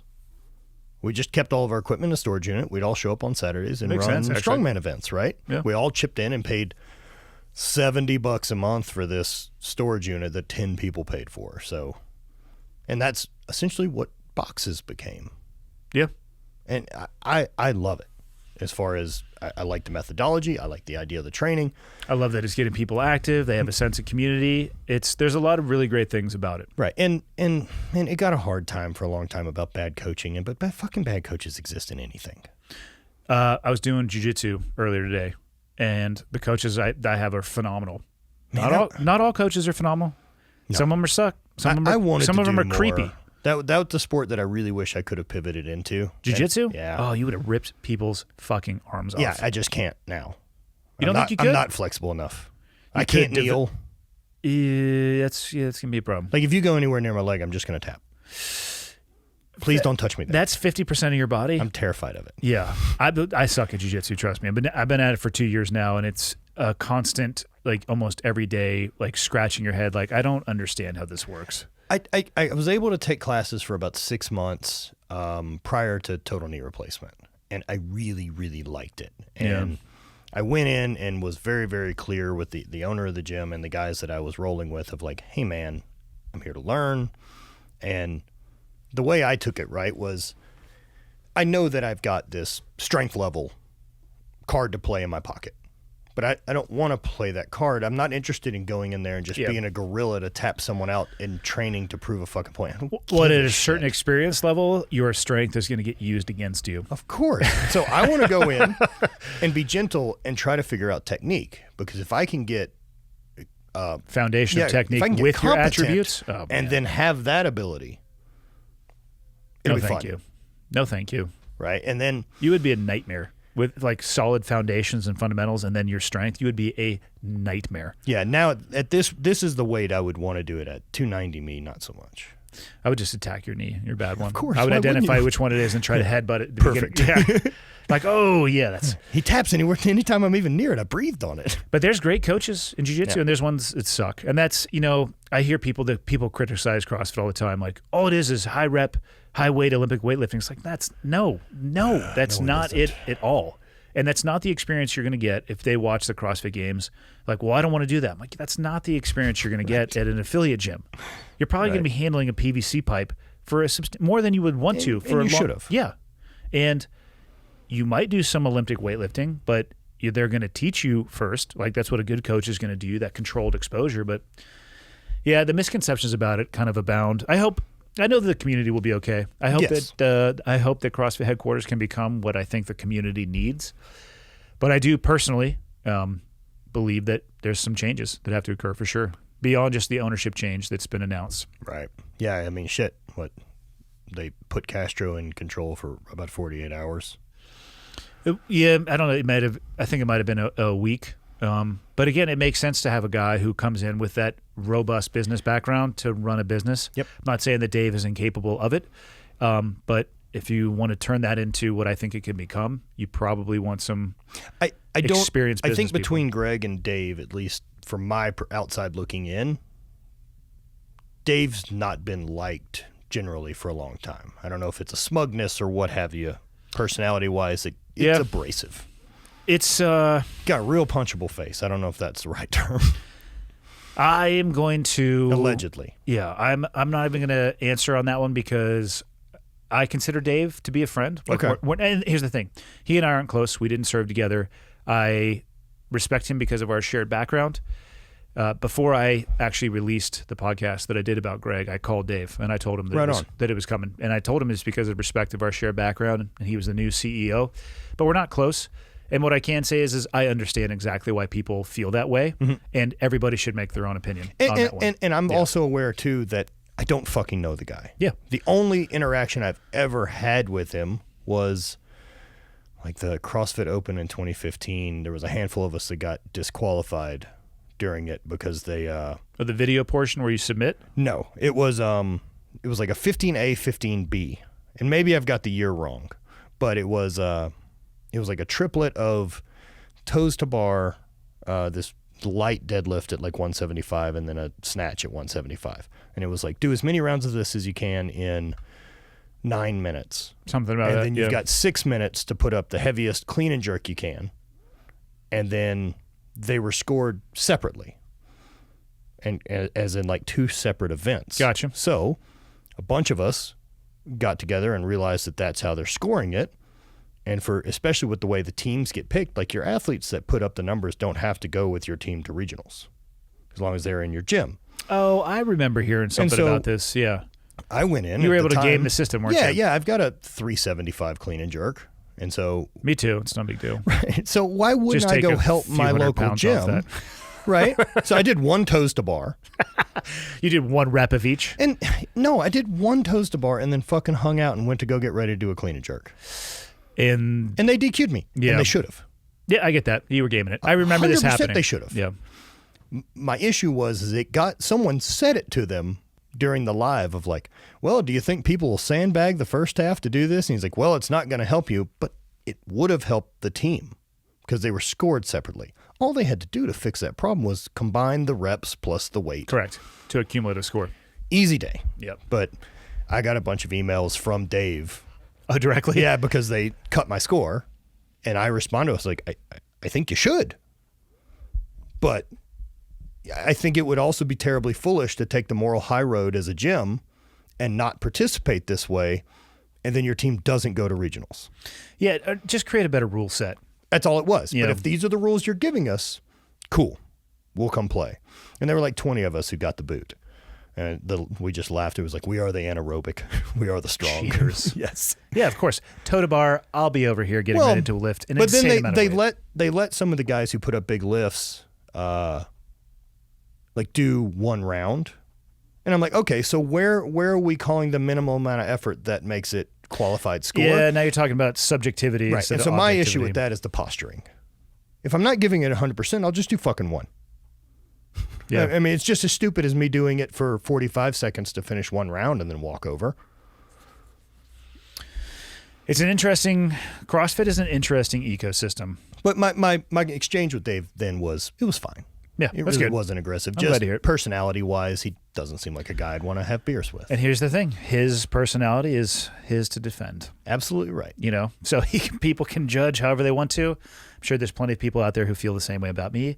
And fuck all of you who feel that way about me. I'm the nicest person ever, except for the people that I don't So like. what drew you to the military? You know, that's a tough one for me to answer. And that's the same answer that I got from a lot of the people that I worked with. I think it had something to do with the nature of the exclusivity, I don't know what the exact word would be, but just the idea of what that job was. So you didn't regular enlist and then... I did, yeah. Okay. Yeah. I So- went from high school boot camp to the occupational school, that operations specialist school, operations specialist A school to BUDS, and then BUDS into the SEAL community. Okay. Straight shot. Wow. It's what I wanted to do since I was like 11 years old. Well, then that's the draw. Yeah. But again, I don't know why that community was the draw. I don't know why it was that instead of Well, that Ranger, cool movie. Green Beret. I didn't see the movie till much, much later, but fuck yeah, I watched that. Saw him jump off a bridge out of the back of that Jeep. Yeah, It's probably that the shit coolest thing you doesn't can do. MP5s and handlebar mustaches. Powerful. Nomex flight suits. I go back and I watch that movie. I'm like, oh my God. I love your breakdown of of action movies and shit like that, because one of my favorites is the hard on people have for John Wick Yeah. and the Keanu Reeves gun training and this and that. Meanwhile, I like movies, and I realize what I'm watching there, and it's the same thing I'm watching with Fast and the Furious. These are superhero films. Essentially, yes. Well, there's a 2-minute clip in the first John Wick where he goes into a place and they're like, we have a suit that looks exactly like a suit and bullets can't penetrate it. You just made him invincible. And we never, ever have to deal with the fact that he doesn't get shot the rest of 3 movies. This is true. That's all they did. They're like, ring of invincibility. Here you go, bud. Spell casted. I hadn't thought about that. They hand him an invincibility suit, and then he can just run around holding a jacket like this a bunch. That movie. No one shoots him in the hand. Yeah, that movie is a movie. It's a movie. Yeah. Same as Fast and Furious. I don't believe The Rock can hold a chain attached to a Black Hawk and then pull it back and hook the chuck to it. I am 100% positive he cannot do that. I don't know. He's pretty strong. Yeah, there's a lot of torque. and The amount flight that those lift movies, capability. the amount those movies just say fuck it. And the amount of money that they make. It's incredible. But people, they are wildly entertaining. because people go in there and they put their butts in the seats knowing that this is a fuck it movie. It's not a documentary. That's how I view, like, I can make it through John Wick because I'm not sitting there looking for tactical instruction or guidance. Perfect. It's entertainment. It's pure entertainment. I go in there and I'm like, all right, dude, this, I mean, it's a revenge movie. Yeah. I can get behind some revenge. I like Kill Bill too. Yeah, It's I great. can get behind some revenge shit. So yeah, I'm going to watch it for that, because people ask me to critique that movie. I'm like, listen, That's not what that movie is. And he's actually doing a really good job. Look, there's a big difference in the tone of John Wick and, say, Sicario. Yes. Or for sure. Sicario has one of the worst tactical scenes ever. Sicario with the guy in the car? With the fucking bolt locked to the rear, and he's just looking through it. Well, he likes it as binoculars in a club, basically. It works better that way than actually. Here's the thing, though. An EOTech is not a binocular. It's a zero-power holographic sight. And I know how that stuff happens, having done some technical advising stuff now. It's just a shot that was done, and nobody saw it, and the editors don't pay attention to it, and it's like, hey, here we go. I've shot quite a bit, not any amount that should register, but I've been around it enough, own a handful of guns, enjoy shooting. The one thing that movies fuck up for me is how loud guns are. Oh, when if they you put fire a gun in a car, oh, they put a suppressor on. It's like, oh pew, yeah, get pew, out of pew. here. Here's the thing: you fire a gun in a car through the windshield. No one talks for the next 2 months. Well, not even that. You are basically going to powderize glass, and that shit is going to get in. It's in everywhere. Like you need to have eye pro, ear pro. You need to be like buttoned up because glass, powder glass, gets everywhere. Yeah, and I also love it too when they shoot from in a car through the windshield and are accurately hitting things like hundreds of yards away. It's like, no. With a pistol. No. Like your rounds like, pew, pew, pew. They're all over. Or shooting like this out of it. Like you're not hitting anything with a pistol at that distance. Most people you can't hand a pistol to and at 30 feet hit anything. Yeah, they'll hit the earth at some point. But yeah, that's about it. Yeah. But like an 8-inch steel target, no chance. So who do you train now? Like, what do you when you say you spend most of your time doing strength and conditioning? Is that online so most of my training? time is the apparel company. Okay. Well, you said you make most of your income, I guess, from the well strength that conditioning. community. Okay. That's where the apparel company is based. It came from a book I wrote about training for the Highland Games, those type of things. And the hate was one of the mindsets that I'd spoke about with athletes. So that like be willing to fucking do the work. Yeah. Like be accountable to you because it matters to you.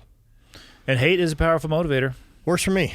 Yeah. You know, and it's looking. Hopefully you don't hate other people and aren't motivated by that. Nope. You're talking about the self-motivation through self-loathing. Self-motivation through self-loathing. Yeah, there's a healthy amount of self-loathing in there of it. like what I see in the mirror today's not good enough for tomorrow. It's nothing like rolling out of bed and seeing yourself in the mirror like you are a piece of shit. You know your day is going to go well if you start. That's like a good it. start. Positive self-talk. Good start. Self-talk, right? Like it's you again, huh? Fuck, I thought I was done with you. Man, the best is like looking back at photos that I've definitely taken. It's like, oh yeah, I look sweet, and I'm like, woof, like you're still 280, bud. You look like memory foam. So the journey through an apparel brand, Mm-hmm. I'd have to imagine that was full of left and right turns and pitfalls along the way. I did it a lot different than most people. I knew some folks who were doing it, and I had no interest in starting one. I had the books, and I was just going to continue to put a book out every year and also keep this regular outside sales job. How many books did you write? I have 3. Okay. They're all based on that, working on another one about the knee and some other shit. They're all the 3 you have written, though, about Highland Games preparation? There's one that is like the actual throws events for Highland Games with a bunch of like shot-by-shots of technique and how to break down the events and then how to program the events for a season to peak when you should want to peak. And then I have a strength conditioning version of that for how to train for the Highland Games for a full season. Okay. The third book was basically a general strength conditioning version of one specified for the Highland Games. So Okay. like, oh, you don't want to compete in stuff or you want to do powerlifting, here's how my methodology would So they play got into broader. that. Yeah. Okay. Yeah, so everyone could train this way. And so, yeah, did that and then got into the apparel. I had a buddy of mine reached out who was doing some apparel for someone else, and he's like, have you thought about doing T-shirts? I think you got enough interest. I'm like, fuck, man, I don't want to do that. I got a real job, and like, I don't have time. T-shirts aren't a real job, man. I don't have time to box up 4 shirts today and go to the fucking post office. Because the way the outside sales jobs work is I'm gone a lot. I traveled. And then I'm traveling to compete. Like, I'm not home. And so I can't do it. And he's like, oh, well, I've got a warehouse and we do all this for another guy. A little drop ship action, if you will. And so I was like, now you have my interest. And so he's like, well, if you come up with a design, we can print one, photograph it, you get the site up, we'll do a pre-order, and whatever that turns into. We did a pre-order of our first shirt October of 2014. Had about 100 of them sell in 2 weeks. Is that good or bad? It's okay. Okay. I mean, I don't have a work. I mean, whatever it was, right? Yeah. And so better than zero. Loosely, we're talking about a 50% margin. Okay. So I sold 100 shirts, had money, Made double your money. printed 200 more shirts. I see where this is going. That's basically what I did. And then the pivot from there was we now drop new items probably 3 out of 4 weeks of the month. Really? Yeah, I put out a lot of stuff. I like doing the graphic design work. So is it mostly like lifestyle T-shirts? Yeah, for Okay. sure. All Yeah, right. it's not heavy lifting stuff. There's no barbells on any of the shirts, or Is it affliction like gold and silver macrame? Like what? it is. It's really nice, very bejeweled. I like Bedazzled, if you will. I like a contrast colored stitching on my jeans. It's a really good look. I know some people who wear bedazzled jeans. Do they live in baffles Dallas? me. No, I'm not going to use. They're from the Dallas Fort Worth. I'm not going to area? use any names. I know somebody here. Oh no. It gets me every time. Oh man, it's an odd look. I support people having an odd look for themselves. Here's the thing: if you like odd shit, you go do odd shit. I'm not going to judge you to your face, I'm happy to. but I might think I look things at that I don't say. The contrast stitching on your jeans is essentially the same as like a shitty bumper sticker on your car, letting me know that we don't have to hang out. we Gives we you don't need some to waste insight. each other's time here. And so, yeah, did that and then made more stuff and pivoted. I figured, look, I have very simple way to break down business. I have new customers and I have return customers. And if I only sell one shirt, only new customers can give me their money. But if I make new stuff, I can appease these people that have had my back and keep putting stuff out and try to do it all with, some message. Like we dropped a line of stuff yesterday, and it was this Be Harder to Kill. And I support that. Yeah, I think that's important. I think that we should be more resilient. I think we should be challenged. I think we should find something to adapt to. And I mean, fuck, man, the body loves adapting to whatever you give it. It's incredible that it can go from being what I was to, I did a 27-mile bike ride this morning with a bunch of climbing and feel great. It's almost as if the body was designed to adapt. Almost. I'm not a doctor. Right. No, it adapts to the stimulus that you give it. It's amazing that women can grow a whole person inside of them, and I can't fix this knee. Yeah. Figure out some wiring on that one. But, oh well. Yeah. It's a knee. I wouldn't change it. The life experience was worth it. Well, you're still pretty young. Yeah.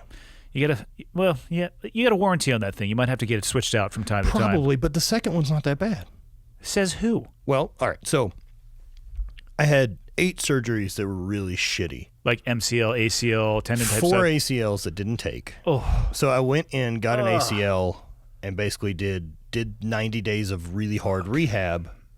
And your body rejected it, essentially? It just ate it. Really? It's just gone. So any cadaver tissue my body's not into. I had burned, so I tore an ACL in college and got it fixed and did a patella implant for my own patella. They were going to use a hamstring tendon, pulled it, couldn't use it, and then used the patella. So that whole leg's cached on organic parts. I'm not going into the good knee to fix the bad one. Yeah, I agree with you on that If one. I got a working vehicle, the toy car can hang out. That sounds like a risky I don't need proposition. 2 bad knees. Yep. And so it was a bunch of ACLs and then trying to get out of pain. And chronic pain's really what changed everything. That's what kind of led to everything really changing in the last 3 years. Yeah, was being like going from taking second in the world at a competition till I couldn't walk upstairs. Like I had to left foot forward, drag the right. Fuck. And being still fit and like it just felt trapped inside a machine that I don't know how to operate. And I know the feeling, man. When I got what the fuck are we doing? We can't jump.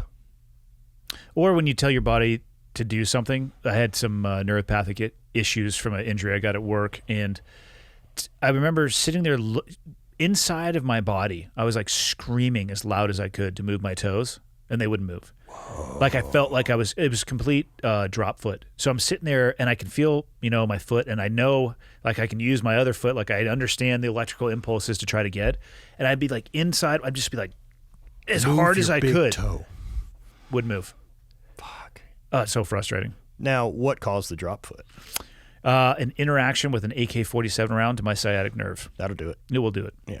Not like you kneeled too long. No. But that's happened too. So Kelly had drop foot. Sturette? Yeah. I mean, it's But not probably because he's a sissy, though. That's true. That's, I believe, the medical term. Yeah, he got it from a kayak. Like he got drop foot from a kayak? Yeah, because he was sitting. So in the position that he's in that boat, you're sitting on your knees. Okay, like that sitting makes on sense your so far. ass on your heels, right? That doesn't sound awesome. And they were in a race. Kelly's a damn good boat guy. Yep. It was, I think, at a world championship or something like that. And he just got into a bad position and felt it going numb, but they're in the middle of it. And he's like, we got to go. Went through it. And got out, and he had a couple months of dragging it. The nerve stuff was frustrating, not only because I couldn't move it, but because I would go and talk to these doctors who had spent the vast majority of their life in school. And all they would say to me is, we don't know. Nerves, millimeter a day, inch a month. And I'm like, what does that mean? They're like, well, your nerve is going to regrow until it stops regrowing, and what you have left is going to be what you have left. It was very frustrating to not get, and it's not their fault, but from the person receiving the information, it was very frustrating to get, I don't know. I can't even imagine that, right? Like, I've dealt with shit, and I don't mind rehab because at least rehabs work. Yeah, you're active. I can't imagine not even being able to get to the rehab because it doesn't fucking work. They put they put an E-stem pad on my leg for like an hour. That would be my rehab, and I would sit there and first off, I can't feel this. It's not doing anything. Oh, you just get nothing, no movement. There was really nothing. I mean, they could fire the muscles electronically, right, in place of the nerve, but it's not like it was helping me being able to control it. Whoa. And then slowly, months later, I was like able to twitch my big toe, but I could have, you could have taken a pinky finger on a child, could have just pushed it back down. over. Yeah. And I still have residual. I roll my ankle all the time because I would have to be really careful. But yeah, that injury, the chronic pain, if you haven't experienced that, it's tough to describe on how that, for me at least, imploded my emotional mental state. Yes. For me, what it was, I attribute it to, as I've never dealt with long-term depression, I guess would be the term. Yeah, everyone's got moments. Oh, for sure. But I think it has to be similar in a way that, like, it's like having someone tap your shoulder trying to get your attention 24 hours a day. And even if you stop to give them attention, they don't give a shit. They're just still tapping you saying, hey, hey, hey. And it's, people think that if you're in chronic pain or depressed, that like, man, we went out last night and he was laughing and having a good time and all this. Like, well, yeah, because I can deal with it. Also, but as soon as I'm alone, I had some cocktails. Right. Yeah. I had done a bunch of weed before I got there, and everything was great. Hey, man, people need to do what they need to do to get out of chronic pain. I have no judgment, dude. So I've completely quit drinking. Well, not completely, but I don't really. I maybe 1 or 2 drinks a month. My desire to drink has just augured in the last few weeks. I fucking hate being hungover. Yeah. And I'm very pro-drug. There's a lot of great stuff out there. They're chemicals that are either positive or negative for you. This is your choice. They don't give a shit. And so, I mean, look, even the pain meds from all the surgeries. Now, I was very lucky in not running into that, but I was aware of it. I knew that monster exists. Yeah. And the only times I got nervous about it was they'd stop down regulating me, and I would feel things speed up, but get lethargic at the same time. I'm like, nope, we're done with that. Yeah, there's some crazy shit. So yeah, cannabis changed everything for me. It's for in the Navy, obviously you can't use any of that stuff, and the Navy is obviously part of the military in general. Mm-hmm. I cannot speak for the military in general, but what I would say in my experience is big pharma is it is the solution actually to what ails you. If you go in and you've got a headache, you're going to get a sandwich bag full of 800 milligram Motrins. If you go and you're in chronic pain or you have a procedure done, you're going to get Oxycontin, oxycodone, Percocet, fill in the blank. It's, my mom died of cancer in 2010, and she got to a place where... What type? Non-smokers lung cancer. Survivability rate of essentially nothing. My old man, I lost in 14 to pancreatic. It's fucking gnarly. Dude. So did he go down the chemo route? Yep. My mom did as well too, and I was overseas when this was happening. So it was 11 months from diagnosis to death. My mom would be at about 8. And this was, she had had cancer previously 10 years before. Man. And so it was the second time being diagnosed with it. So she went down the chemo route, you know, the platinum therapy and all that stuff. And I was overseas, so I didn't experience this directly. But in talking with or emailing with my sister and my dad, you know, she got to a place where the chemo was going to kill her, or the cancer was going to kill her. That's the plan. That's how they run chemo. Well, I mean, yeah. I mean, it kills essentially everything, right? That's why it's so hard on your immune system. We just hope you can survive longer than the cancer. Well, my dad started making my mom pot brownies. Right. And it helped her sleep. And it helped her, you know, have an appetite. And, I tried really hard and my dad just wouldn't. Well, there's a lot of people who are very resistant to it. Which I didn't understand because I know he had smoked at a previous time in his life. I was resistant to it too. For whatever reason, it had this negative connotation to me in my head of, and I don't even know what it was. It was probably just because they harped on it so much when I was in the Navy. Like, you know, you get drug tested, not that often. All right, how old are you? 42. Okay, so on my driver's 37, license. so we've got a handful of years between us. Yep. I mean, we all came up with the just say no thing. Yeah. And that is part of it. That got ingrained at a very young age that this leads to you being a fucking loser. That is true. That certainly was the narrative. And it's, you know, to watch the impact that it had on my mom, I am of the opinion, my thing is, first off, like, I want people to be able to do whatever they want to do. Same boat. And if people are not impacting my life, if they're not trying to say my freedoms are more important than yours, I really don't care what people do or believe. I don't argue with people on the internet. Like, exact same boat. Fucking go be you. I don't care. Yeah. Do you want to wear a thong on backwards with a fucking tiara? Go ahead. I don't care. Right. Don't do that shit around my kids and don't do it around me. Right. We have, as long as there's not legislation against it. And yeah. And then so when it comes to stuff like weed, like, it has had such a positive impact and benefit on my mom's life, and I've seen it in so many other people's, that I think it should be classified as a medicine. But here's the thing. You can take it too far, just like you can take Motrin too far. you can also take cheeseburgers too far. Yeah. So it's, and I don't know how to legislate that. We can't you know? start protecting people from what could be dangerous from down the road. We sell alcohol and cigarettes, no fucking problem. Well, if we were going to protect people from what could be dangerous, we would never drive or fly or do any of that stuff. So that's a crazy argument. Also, we're aware it's not a gateway. And for some people it is, though. And that, you know, maybe. it can be. I think broad terms when it comes to any drugs are tough. This is a gateway drug. It's like, that might be a gateway drug. Maybe some people, I know people who legitimately have addictive personalities. Yep. Oh, yeah. They had I was there when they had their first beer, and I'm like, whoa. Right. You can see that you watch them no longer exist. Well, yeah. And then it's like the next day and the next day and the next day. Whereas for me, I'm like, I could go out and party, and then the next day, I'm like, I don't have a desire to, and like, I'm exactly the same. I could shut it off for years. I actually went one time. I was like, I don't want to drink anymore. And I didn't drink for 2 years. And not that I was drinking an excessive amount, but it was more an exercise and self-control.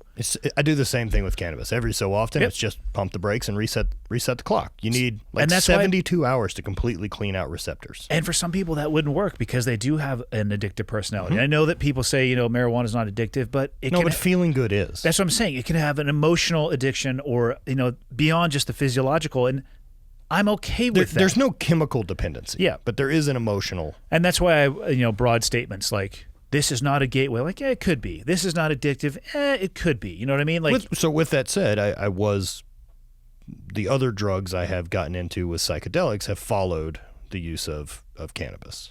What's your experience been like with those? Because I have had some friends that I know now that are exploring psychedelics, an attempt to, and this is me speaking for them, and I'm sorry for if they may hear this, if I'm describing this improperly. This is my description of what I think they were saying.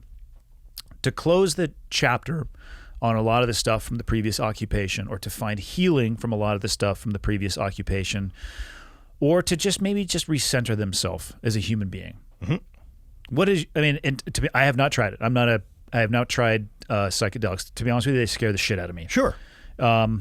Because I don't really have any experience. I felt the same way for a very, very long time. I always looked at it as like, man, that's one of those things people talk about, that like there's a finite moment of the day before that, and you were different after. Yeah. Right.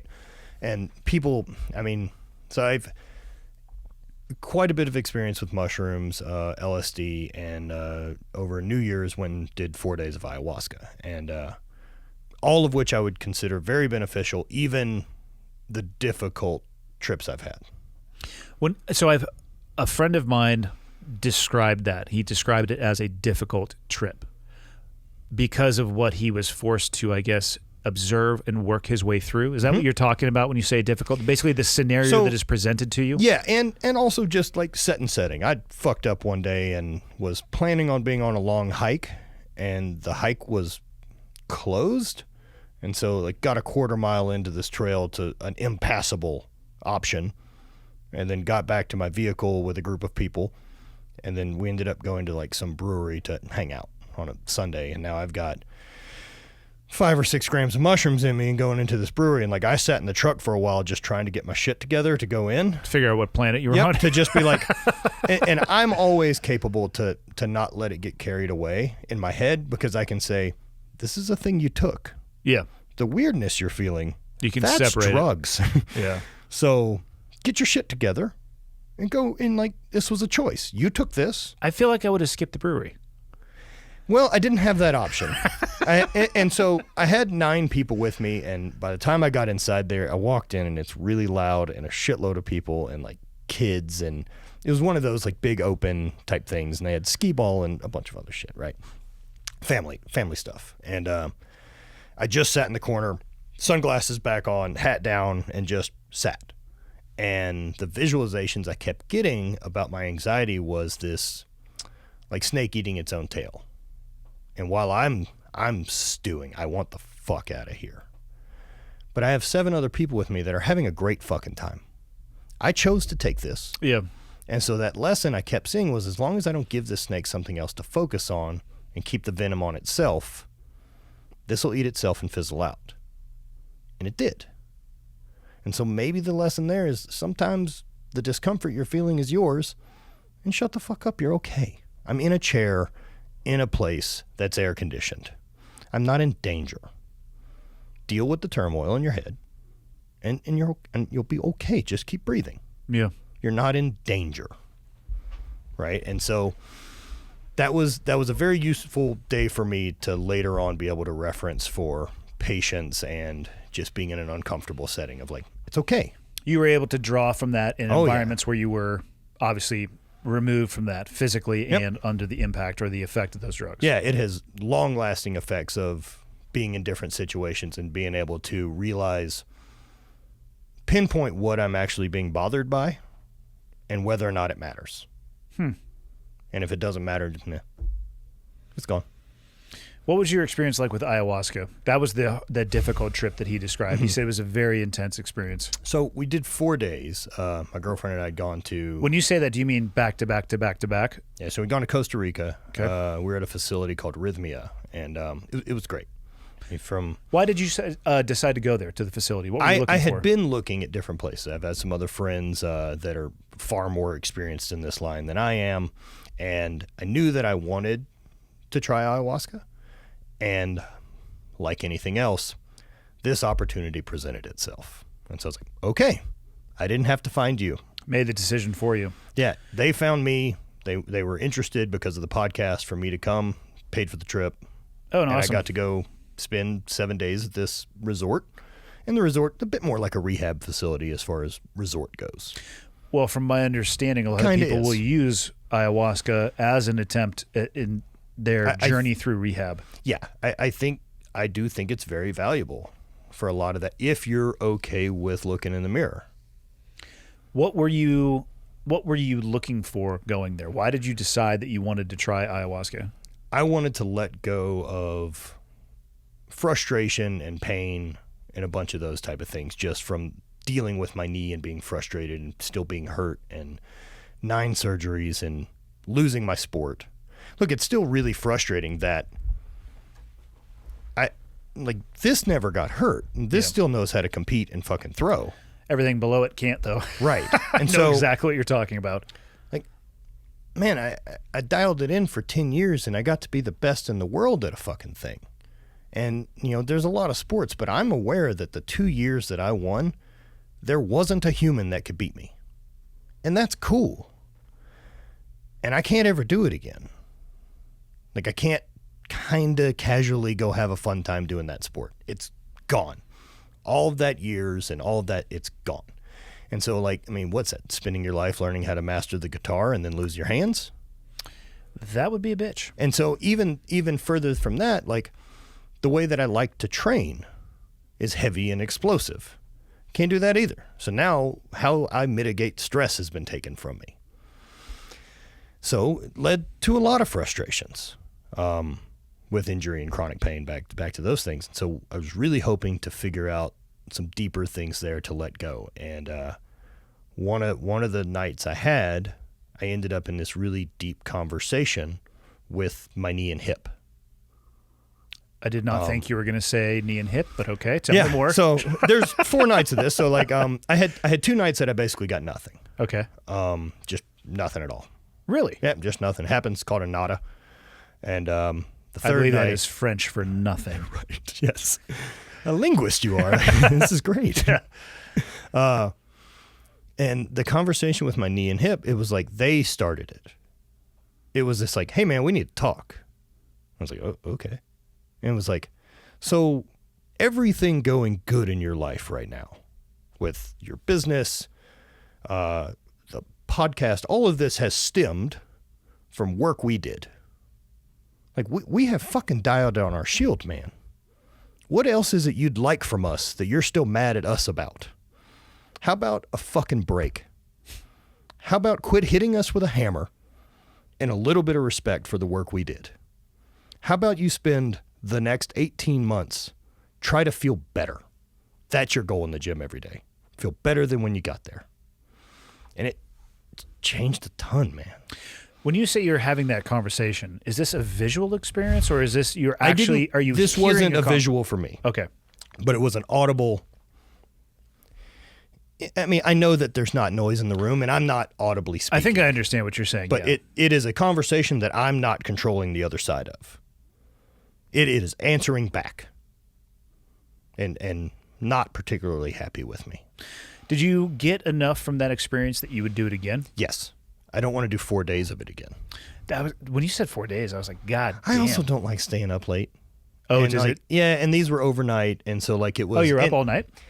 So it would start at 5 p.m., and then you would usually, skip dinner, so you're fasted going in, Okay. So it works. Take medicine at 5, and then usually at midnight we were done, and you'd go back to your place and crash. How do you feel the next morning? Is there a Fine. residual lingering effect? Maybe a little down, if anything. Okay. So the first 2 nights that I got nothing, I really got nothing. And so like the next 2 days, I was really frustrated, and I was really pretty just devoid of emotion. Like it was just empty. I think this was an experience I had built up for so long as this life-changing thing, and I finally get to go, and I'm let down. It didn't meet your expectation. Right? And what they talk about with ayahuasca and psychedelics used properly, it gives you what you need, not what you want. Okay. And for me, with that, it was like, good. The guides there, the shaman, are basically like, be frustrated. Don't let it go.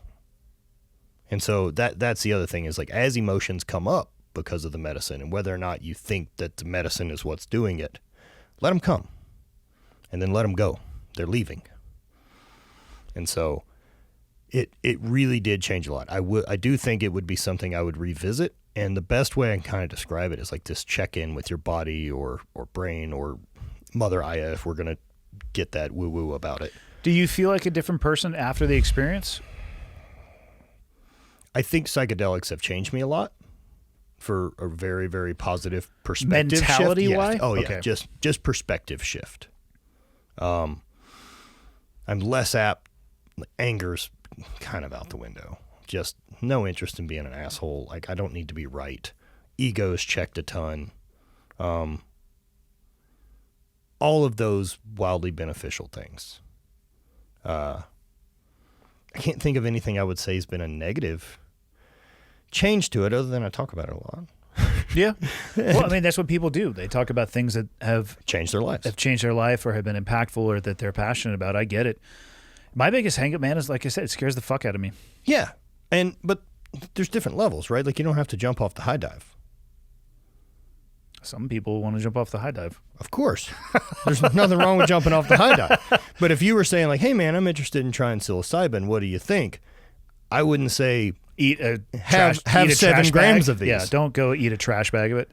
Yeah, it's something I need to put my own time and effort and research into. I have yet to, talking to the guys that I know that have gone down that route, and these are guys that I know pretty well and care about their opinion and their experiences. They have all resoundingly said that it was incredibly positive.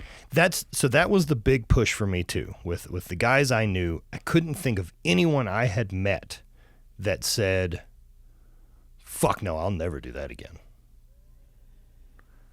And we're talking about a variety of types of people. Yeah. Probably most of them A-type driven personalities as well too. Yeah. One of the weirdest things I saw happen at the center, there was a guy there who had been, this was his 5th or 6th time there in about as many months. Okay. He's trying to do work. He's putting in the work, it sounds like. Yeah, so he would walk around during the ceremony and like speak in tongues.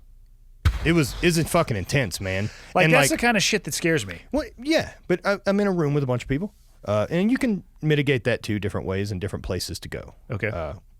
If you're ever interested, let me know. I can find other options that aren't a room of 30 people or I don't need to be around 100 people. Dude, I had 100 people in the room I did it with. No shit. I can't ever say to you that I felt crowded though. Okay. So fair enough. So this guy would walk around in tongues, and it was very aggressive, but it wasn't outwardly aggressive. I don't know if there's a way I can, like, he's just mad and walk it around. And so he's been there a bunch, and he's fighting through it. And what typically happens on his trip, by the 2nd or 3rd night, he either leaves or won't go to ceremony. Because he doesn't want to continue to battle it. And he has said, so the personality that he's battling is this thing inside he's had for a long time, and his friends have named it, his name's John. And so they've named this personality flip of whenever it happens as Johnny Darko. Just an asshole and goes bad. Okay. And and so this spirit, if anything in him, is what is fighting and is what's yelling at him, don't go in there, don't go in there. It's building this fear of, you can't be without me. You know, this side of you. And so he and I were talking at breakfast one morning, and there's this other kid in there who's dealing with a ton of crazy shit. His stories every day during the sharing portion of stuff's nuts. I'm not getting any of that.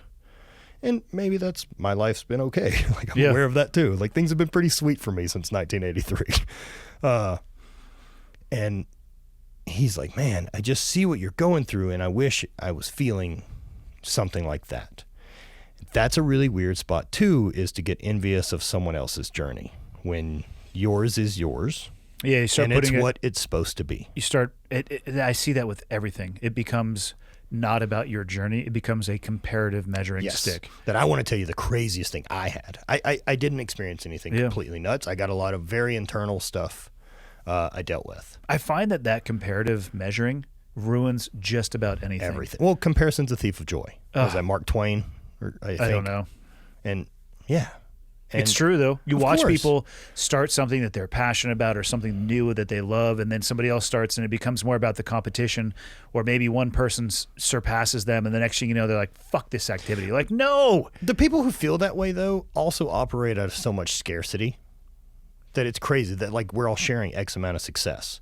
Like, why would I be a guest on his podcast? I have a podcast. Like, what the fuck are you talking about? Yeah, it's a or symbiotic relationship. Or me and Rob not being friends because I essentially do the exact same fucking thing. Yeah, with his flag nor fail stuff. Yep. They're just way better at it. What do you guys, how long are you going to be in town for? Probably Wednesday, Thursday. What do you guys got planned? We are going to go hang out at their lake house. We've got some other friends in town, and then play around on a boat. Awesome. Yeah, what do you have going on? Not a whole lot, man. I actually have the rest of today. I got to hop on a video call at 5, but I have the rest of today and then the weekend off. Just come chill. hang out.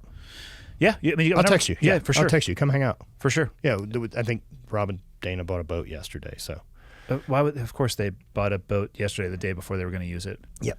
It's going to get scratched. The first scratch is the only one that matters. That doesn't seem to bother them about their toys. Yeah, I had a great conversation with Rob. He was really cool. Dude, they're amazing people. I've been very, very fortunate to be able to call them close friends. A lot of people, whether that's friends through ONNIT or anyone else I've made friends with that helped me follow this path. Oh shit! Back to Johnny. Right? Yeah. So he says this, and on the end of the third night, he's like, "It's gone. It's not there." Like, he left. Johnny Darko left the room? He left. And the kid who was talking to him about like being envious of his thing, during sharing on the fourth night, he's like, so I met this other side of me. Oh, fuck. Seriously. He's saying, I met this other side of me, and it introduced himself and spells his name. It's Darko. Careful what you wish for. And like, we just were like, they didn't have that conversation. So that was a very odd thing for me. I was like, okay, noted. Yeah. That's weird. That is weird. Yeah, I've had a few instances in my life where I'm like, all right, I don't think I know very much, nor am I in control of any of this shit that's going on to any degree. Yeah, and you know, I'm really okay with the indifference the universe has about my plight in this place. I am too. Like, I want it to go well and I want it to go my way, but I'm okay with the fact that nobody else gives two shits. Doesn't care. Yeah. Also, you know, with the amount of travel and stuff, that for me, I look at things like, I mean, for the size of the universe, right? There has to be the most incredible shit out there. An infinite amount of it, in fact. I hope so. That's what I think. Well, it is infinitely big. I don't believe all the best shit was stuck on our planet. That seems really Some people odd. do believe that, and they also believe that our planet is flat, and I don't know what to say I to also them. think it's 6,000 years old. I'm glad we live in a place that things are so comfortable that this is what we get to revisit. Yeah. That we get to think about stuff we figured out fucking thousands of years ago. For sure. Great work. But even though this 0% of the universe I get to explore, and then if we mix time into that, it's really none. There's awesome shit here and incredible people. And I want to see as much and meet as many of them as I can. Can't argue against that. I think that's a hell of a philosophy to go through life with. I mean, I'm going to die. And so that was a big shift that came from psychedelics too, was the acceptance of death. I've heard that from a few people as well. Yeah, acceptance of death. And then, so when my old man passed away, so this is April of 2014. We'd gotten the word in January, like we were going to go in and have surgery and remove this chunk. The chemo had shrunk it. And they basically opened him up and they were like, fuck. Everywhere. Stitched him up. And so from that point on, it was like 9 different surgeries of just trying to buy time and like watch my old man fade away. Like, it's horrendous. This dude was a Boilermaker his entire life. He's a welder. He's a fucking man, right? And then be waited on and watch that spark die. The frailty as well. And so he ended up shooting himself. And he had spoke to me about it before, and I never... The only thing I said, as long as it doesn't fuck up whatever mom's got for the insurance, I think you've got a right to make whatever decisions you want to make. If you're done, I think it's a shame that we don't have another option. Yeah. We would never let one of our fucking dogs live like this. It's a true statement. We'd never do it. You know, that death with dignity thing's a big one. And so he ended up shooting himself and passing away the day before my birthday. And... he was 62, and I turned 31 the next day. And I just remember this feeling of halfway. And now I can stack some cards in my favor to try to mitigate that, be healthier, do some other things, but you don't fucking know. I don't have a guarantee that I make it back in the car tonight. Yeah, it's not a car. It's not Can-Am. Right. It sure shit ain't 100% safety. Correct. Right? And with that said, like, so if I look at that and I extrapolate that out to, say, 70 at the time, it's like 1,860 weeks, something like that. And if every Monday you pluck a marble out of that jar and decide, was this week well spent or not? Did I spend this week doing a bunch of shit I was obligated to do with people I don't care about in a place I want to be away from? Or was I doing things I love around people I like? the marble goes in the trash can either way. Yeah. It's spent. You're not a fucking martyr for living a miserable life. Either way, both these roads converge with me in the ground. So what risk is there of trying to live a life that I really like? And psychedelics have laid into that pretty good. It's a hell of a perspective. I agree with it completely. You know, I'm not interested in having that. Was a recent trip brought this idea up, and it's further on top of that. It's especially traveling right now. That feeling at the end of a good trip where like I didn't do enough, I didn't see enough, and we're going back to the real world, and this time crunch, right? And this kind of panic to do. You should feel that way in your life, because all this is the trip. And no fucking way do I sit at the end of it and say, I wish I'd have done this or I'd have done that. I'll go. Then that's the way to live, man. I agree with you. It's, you see people who are afraid to do anything because of either failure or fear. Fear is such an incredible motivator for so many people, right? That and scarcity mindset. I mean, it's even when I left the real job, when they finally let me go, I could have found another one. I had 10 years of experience in that industry and would have easily found another sales job that paid well. But why not try? Yeah. Because I can always go find a fucking job. I work hard. And that is more than a lot of people, I think, are willing to do, which is bizarre. But yeah, I have no special skills whatsoever in my life, but I have the ability to just keep grinding. Yep. And that's pretty much how I've gotten anywhere that I am in my life. Same. Yeah, right? I didn't come out of the box with, I can tell you right now, a higher than average IQ, physical ability, anything. It's just one foot in front of the other, and then the journey keeps getting longer and longer and more interesting. So one of those interesting things that you do is the wingsuit stuff. Yeah, I haven't done it in a while, but yeah. So did you get into skydiving first? Oh yeah, for sure. So that's the route. The route that I would recommend for people is learn how to skydive, learn how to fly a wingsuit in a skydiving environment. That makes sense. There's nothing to hit. Correct. Then learn how to base jump, and then and only then combine the two activities, wingsuit base jumping. Man, the risk to reward ratio of that thing seems... it can be made to appear to be more dangerous than it actually is. There's risk. You're not shooting any holes in... I have. I certainly have. Fuck, man. But again, you don't have to go through the hole. You can have a primary, secondary, tertiary option. You can constantly be managing your distance from the terrain. You at some point you're committed if you're going to do mandatory performance stuff like that. But up until that point, you could bail at any time. And if the conditions aren't good, you can walk away. There's nobody. And should. Yeah. There's nobody with a gun to your head. So it's a risky activity, but you can mitigate and manage a lot of that risk. Okay. So, and again, But so is there enough experience to where, me getting on a dirt bike and trying to hit a big jump would be dangerous? Correct. It's not dangerous for Travis Pastrana to do a backflip. He could do it with his eyes closed. So and I bet riding motorcycles aren't dangerous for him anymore. There's still a level of danger, but his experience is mitigating a lot of that danger. Okay.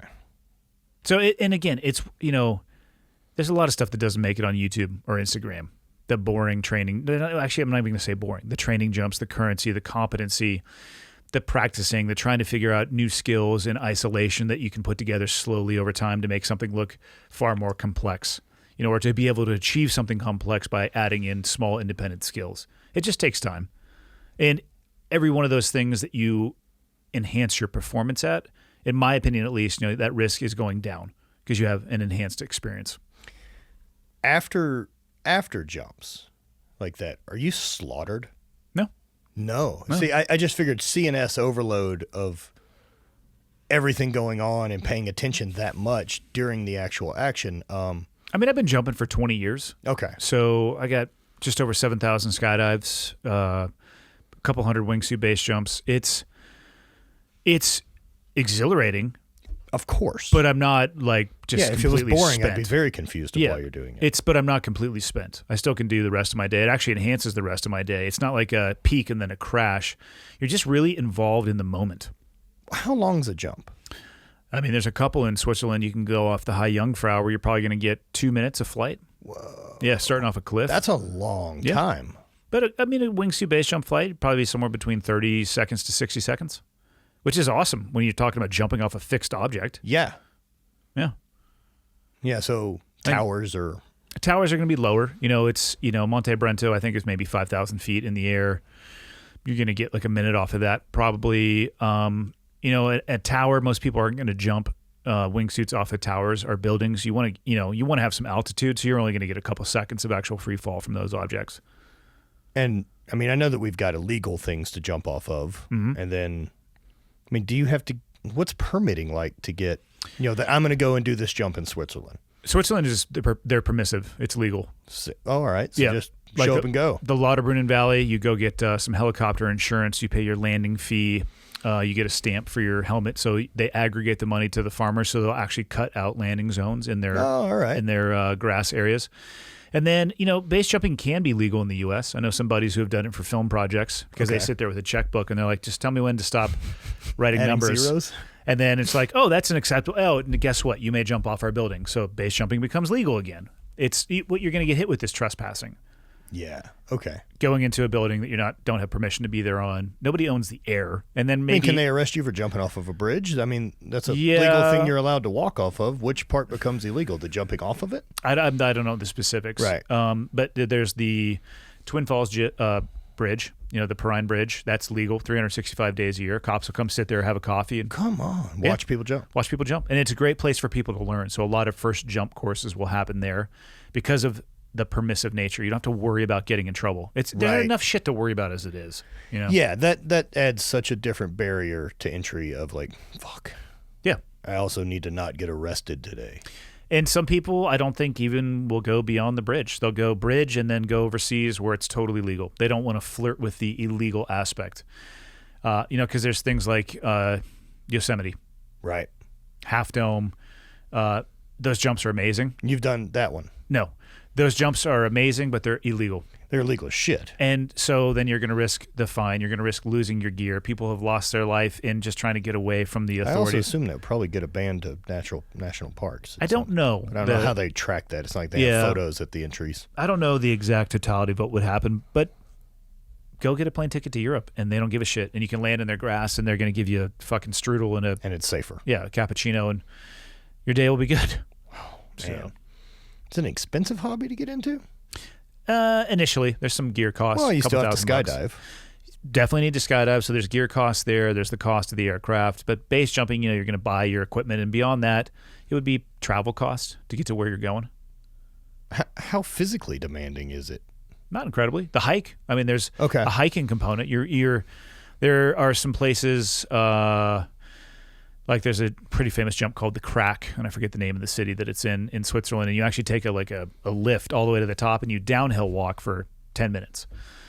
But then like the HVIII, that's a 3+ hour fucking alpine ascent. Yeah. I mean, climbing Half Dome sucks. Yeah, and that's the thing. So that's the physical nature. The actual jumping off and flying a suit is not hard at all. Yeah, the suit is. Yeah, I just didn't know like how much. It's not that crazy, and the durations being shorter. Not that long. It's not that hard. Yeah, you ever spend any time in like the just wind?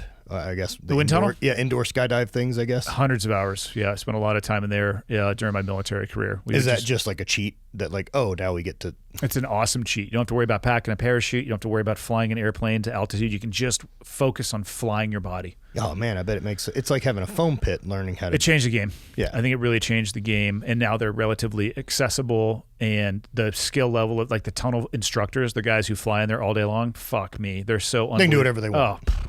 I love watching people that have like that level of body awareness. And then they throw a parachute on, and they're just sky gods. They're just doing whatever they want to. Any movement, maneuver, they're just like, please. You got to bring back skyboarding and all that. Some people still do that, and I don't know why more people don't do that. I don't know. I've never done one. Again, that's another thing I look at. I'm like, I don't want to have that strapped to me. Now, do you? I mean, I'm guessing the world of that's relatively small. It is small for sure. So, I mean, the only other person I follow that does that type of stuff, I don't know personally at all, is Mike Escamilla. I don't think I know Mike. Done some stuntman stuff, jumps, was a professional BMXer for a little while. Cool. I think he's got a podcast. Who doesn't? Of course. It's 2020. If you've got a following and people want to hear things you have to say, why wouldn't you provide them with more content if you have things to say? I am still baffled that people are interested in what I have to say. Join the club. I threw fucking rocks in a field. Yeah. And some reason they measured it. I don't fucking know, man. I mean, I'm very aware at how odd what it is I became best in the world at. Yeah. Well, dude, I'll let you get back up there. Run out of time. Oh, shit, yeah. Yeah, I really appreciate you taking the time on your journey. I appreciate you as well. Hit me up and let's see if we can. I don't really like the water, but I'll like hang out with you guys near the water. We'll be on either a boat. Yeah. Or not a boat. Yeah, or a dock. Okay. I'm probably going to cook a bunch of steaks. Oh, I'm definitely in. You should text me immediately. If you're into steaks. Since Rob doesn't eat meat and Dana doesn't either. Yeah. A handful of other guys I have to feed. But I'll just eat steaks around them. Perfect. Yeah. Well, Killer Man, I appreciate it. Thank you so much. Yeah, my pleasure.